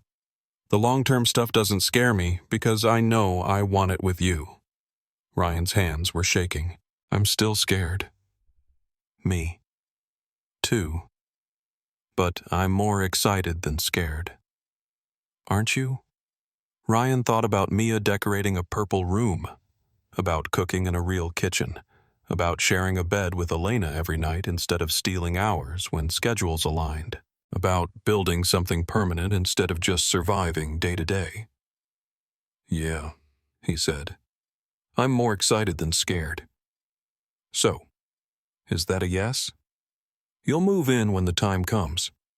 It's a yes with one condition. What condition? I pay rent. Market rate. Whatever's fair. I'm not looking for charity or to be taken care of. I need to contribute equally. Ryan, I mean it. Elena, this is important to me. Okay, we'll figure out something fair. But you have to actually let me help sometimes. 2. Partnership goes both ways. Deal. The house closed on February 14th, which Elena declared was either extremely romantic or aggressively on the nose. They spent Valentine's Day painting the living room, Mia helping by adding decorative handprints to a wall that would eventually be covered by furniture. It was messy and exhausting and perfect. That evening, covered in paint and sitting on the floor of their empty living room, Elena pulled out a small box. I got you something, she said. It's not an engagement ring before you panic, but it's important. Inside the box was a key on a simple chain. The key to the house. I know you're not moving in until summer, Elena said. But this is yours now. Yours and Mia's. I want you to feel like this is your space, not somewhere you're just visiting. Ryan took the key. Its weight somehow more significant than it should have been. Thank you. Thank you for taking the risk. I know it's not easy. Mia appeared from the room. she'd claimed as her own, purple paint somehow in her hair despite them not having painted that room yet. "Can we get pizza? I'm starving." They ordered pizza and ate it sitting on the floor, talking about furniture and paint colors and how they'd arranged the kitchen. It felt like playing house, except it was real. This was actually happening. March brought warmer weather in Ryan's final weeks in the apartment. Packing up 6 years of life felt both monumental and anticlimactic. Most of what he owned fit in boxes easily. Clothes, Mia's toys, kitchen supplies, tools. The furniture was staying behind for the next tenant, most of it having come with the place anyway. Mrs. Chen cried when Ryan told her they were leaving. "You've been good neighbors," she said, pressing a hand-knitted scarf into his hands. "And that little girl deserves a real bedroom." "We'll visit," Ryan promised. "We're only 3 blocks away." The actual move happened on a Saturday in late March. Marcus and his crew showed up with trucks and muscle, making short work of boxes and furniture. Elena had taken the day off and organized everything with military precision, assigning tasks and making sure nothing got forgotten. By evening, they were moved in, boxes everywhere, chaos in every room. But home. Actually, home. Ryan stood in the master bedroom. His and Elena's bedroom, still a concept he was adjusting to, and felt the weight of the past 6 years lift slightly. This room had space for both of them. The whole house had space for all of them. Elena found him there, wrapping her arms around him from behind. "You okay?" "Yeah, just processing. Big change, huge change." Ryan turned to face her. "Thank you for pushing me toward this, for not letting me stay scared. Thank you for being brave enough to try." They kissed, surrounded by boxes and possibility. 2 people who'd met by accident and chosen each other deliberately over and over until choice became commitment and commitment became love. Mia's voice floated up from downstairs. "Daddy, Elena, come see what I did with my room." They went downstairs to find Mia had arranged all her cardboard structures in her new room, creating an entire city that took up half the floor space. The purple walls she'd requested made everything look like a fairy tale kingdom. "It's perfect," Elena said seriously. "Best room in the house." "I know," Mia beamed. "And I have a real door now with a lock and everything." "Don't lock us out," Ryan warned. "I won't, unless you're being annoying." That night, after Mia was asleep in her real bedroom with her real door, Ryan and Elena collapsed on their bed, also real, also new, also a reminder that this life was actually happening. "We did it," Elena said. "We're doing it. Still in progress." Fair point." Elena rolled over to face him. "I need to tell you something." Ryan's stomach clenched at her tone. "Okay. I talked to my captain today. The one from my old precinct. He called to check in, see how the transfer was going." And he apologized. Said the reassignment was politically motivated and he regrets not fighting harder for me. He offered to put in a request to have me transferred back if I want. Do you want that? No. The new precinct is actually better schedule, better team dynamics. But it was nice to hear that I didn't imagine the unfairness of it. Elena paused. He also said, "Tom, the guy from the party who was a jerk to you, put in for early retirement, apparently. He's been making a lot of people uncomfortable, and your pushback that night started people talking. I didn't mean to cost someone their job. You didn't. You just refused to be quiet when someone was being inappropriate. Tom cost himself his job by being Tom for 20 years. Elena took Ryan's hand, but it made me think about consequences and choices, about how speaking up can cost us things, but staying silent costs us more. What are you saying? I'm saying I want to marry you. Not now, not this week, or even this year, but someday, when we're both ready. I want to make this official. I want Mia to have stability and permanence. I want us to be a real family, legal and everything." Ryan's heart was doing complicated acrobatics. That's a pretty big statement. I know. And if it's too much, It's not too much. It's perfect. Ryan pulled her closer. I want that, too, all of it. But you're right. Not yet. Let's live in this house for a while first. Let Mia adjust. Make sure we can actually coexist without driving each other crazy. Very practical. One of us has to be. Elena laughed and kissed him. I love you. Practical carpenter man. I love you too. Impulsive police officer woman. They fell asleep tangled together in their shared bed, in their shared home, building their shared future one day at a time. Summer arrived with Portland's brief, perfect weather, and Ryan's work exploded with new projects. The referrals from Lake Owego had led to more referrals, and suddenly he had more work than he could handle. He hired an assistant, a young guy fresh out of trade school, who reminded Ryan of himself 6 years ago. The financial stress that had defined his adult life eased into something that felt almost like security. Mia thrived in the new house. Her cardboard cities expanded to fill not just her room, but parts of the living room and basement. She made friends with neighborhood kids and started talking about second grade with excitement instead of anxiety. She called Elena by her first name, but introduced her to friends as my dad's person, which seemed to satisfy everyone involved. In August, on a weekend when the weather was cooperating and the house felt settled, Elena brought up the balcony again. The tomatoes survived, she said, standing on their back porch looking at the plants that had somehow made it through transplanting and neglect. They did against all odds. I was wrong about them not getting enough sun. David would be smug about that. Elena smiled. The first time she'd smiled when talking about David in a way that felt light instead of heavy. He really would. She turned to Ryan. I want to scatter his ashes. I've been keeping them in a closet for 4 years, and that's not where they should be. Where do you want to scatter them? The coast. We went there on our honeymoon. There's this spot near Cannon Beach where the cliffs meet the ocean. I think he'd like it there. Okay. When next weekend? Just you and me. I need Mia to be okay with it. But I think this is something I need to do without her there. Ryan understood. Some grief was private, even when you were building new futures. I'll ask Mrs. Chen if she can watch Mia for the day. The following Saturday.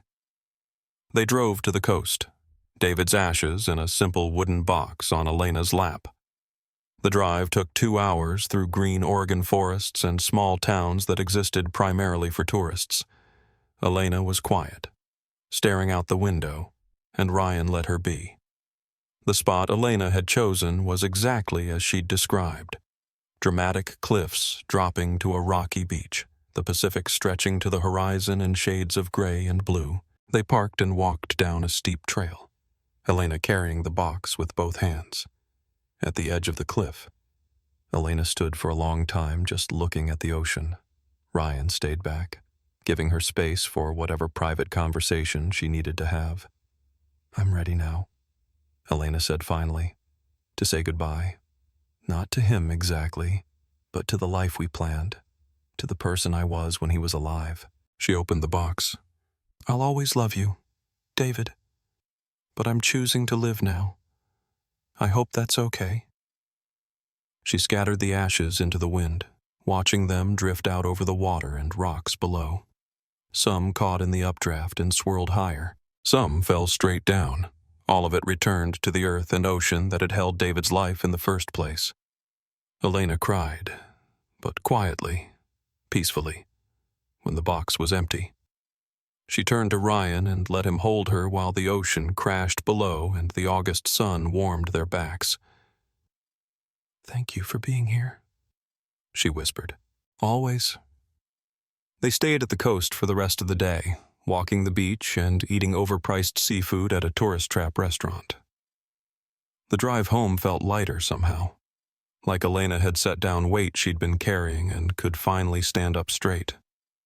That night, back in their house with Mia asleep upstairs, Elena pulled Ryan onto the back porch where the tomato plants were heavy with fruit that would probably never fully ripen before frost came. I'm ready, she said. For what? For everything. Marriage. making this official. All of it. Elena took his hands. I know we said we'd wait, but I don't want to wait anymore. I want to choose this life deliberately instead of just drifting into it. Ryan's heart raced. Are you proposing to me I don't have a ring or a plan or anything romantic? But yeah, I guess I am. Ryan laughed, the sound bubbling up from somewhere deep and joyful. Okay. Yes, let's get married. Let's make this official. Let's choose each other for real. Elena kissed him hard, and Ryan thought about how far they'd both come from that rainy night when she'd stopped him on the street. How they'd rebuilt balconies and lives and futures that seemed impossible but turned out to be exactly what they needed. They got married in October. A small ceremony in their backyard with Mia as flower girl and Marcus as best man, and Elena's family traveling up from California. It wasn't fancy or elaborate. Just people they loved in a space they'd built together, making promises they intended to keep. Mia asked that night after guests had left, and it was just the three of them. Can I call you Mom now? Elena's eyes filled. If you want to. I want to, but sometimes I might still say Elena just because. That's perfect. You can call me whatever feels right. Mia hugged Elena fiercely. This 6-year-old who'd lost one mother and gained another through a series of choices and accidents that somehow added up to family. That night, Ryan stood on their back porch, not a balcony, but close enough, looking at the life he'd built. A house he owned with the woman he loved, a daughter sleeping safely upstairs in her own room, work that meant something, a future that felt solid instead of fragile. Elena joined him, wrapping her arms around his waist. What are you thinking about? How none of this was part of the plan. How I was convinced for years that this kind of happiness wasn't meant for people like me. And now I think maybe I was just scared. Scared to want more. Scared to believe I could have more. Scared to let anyone in who might leave. I'm not leaving. I know. Ryan turned to face her. I know that now. It only took you being relentlessly persistent and brave enough for both of us. We were brave together. That's what made it work. They stood together as Portland's autumn air turned cold and the tomato plants finally surrendered to the season. Inside, their daughter slept. Around them, their home held all the evidence of a life lived fully instead of just survived. Above them, stars emerged from clouds that had been threatening rain all day, but decided for once to hold off. Ryan Hale was 29 years old, married to a woman who stopped him on the street because he matched a suspect description, raising a daughter who built cities out of cardboard and had opinions about everything. His life was chaotic and beautiful and nothing like what he'd imagined at 22 when everything fell apart. It was better. So much better than anything he'd dared to hope for. And as Elena pulled him inside to warmth and home, and the future they'd chosen deliberately, day by day, door by door, Ryan realized that sometimes the best things in life weren't planned at all. Sometimes they were accidents that turned into choices, that turned into love, that turned into everything. Sometimes you just had to be brave enough to walk through the door when someone offered to open it. And sometimes, if you were really lucky, the person opening the door decided to stay and build something with you that was strong enough to weather any storm. Ryan and Elena had done exactly that, and they were just getting started.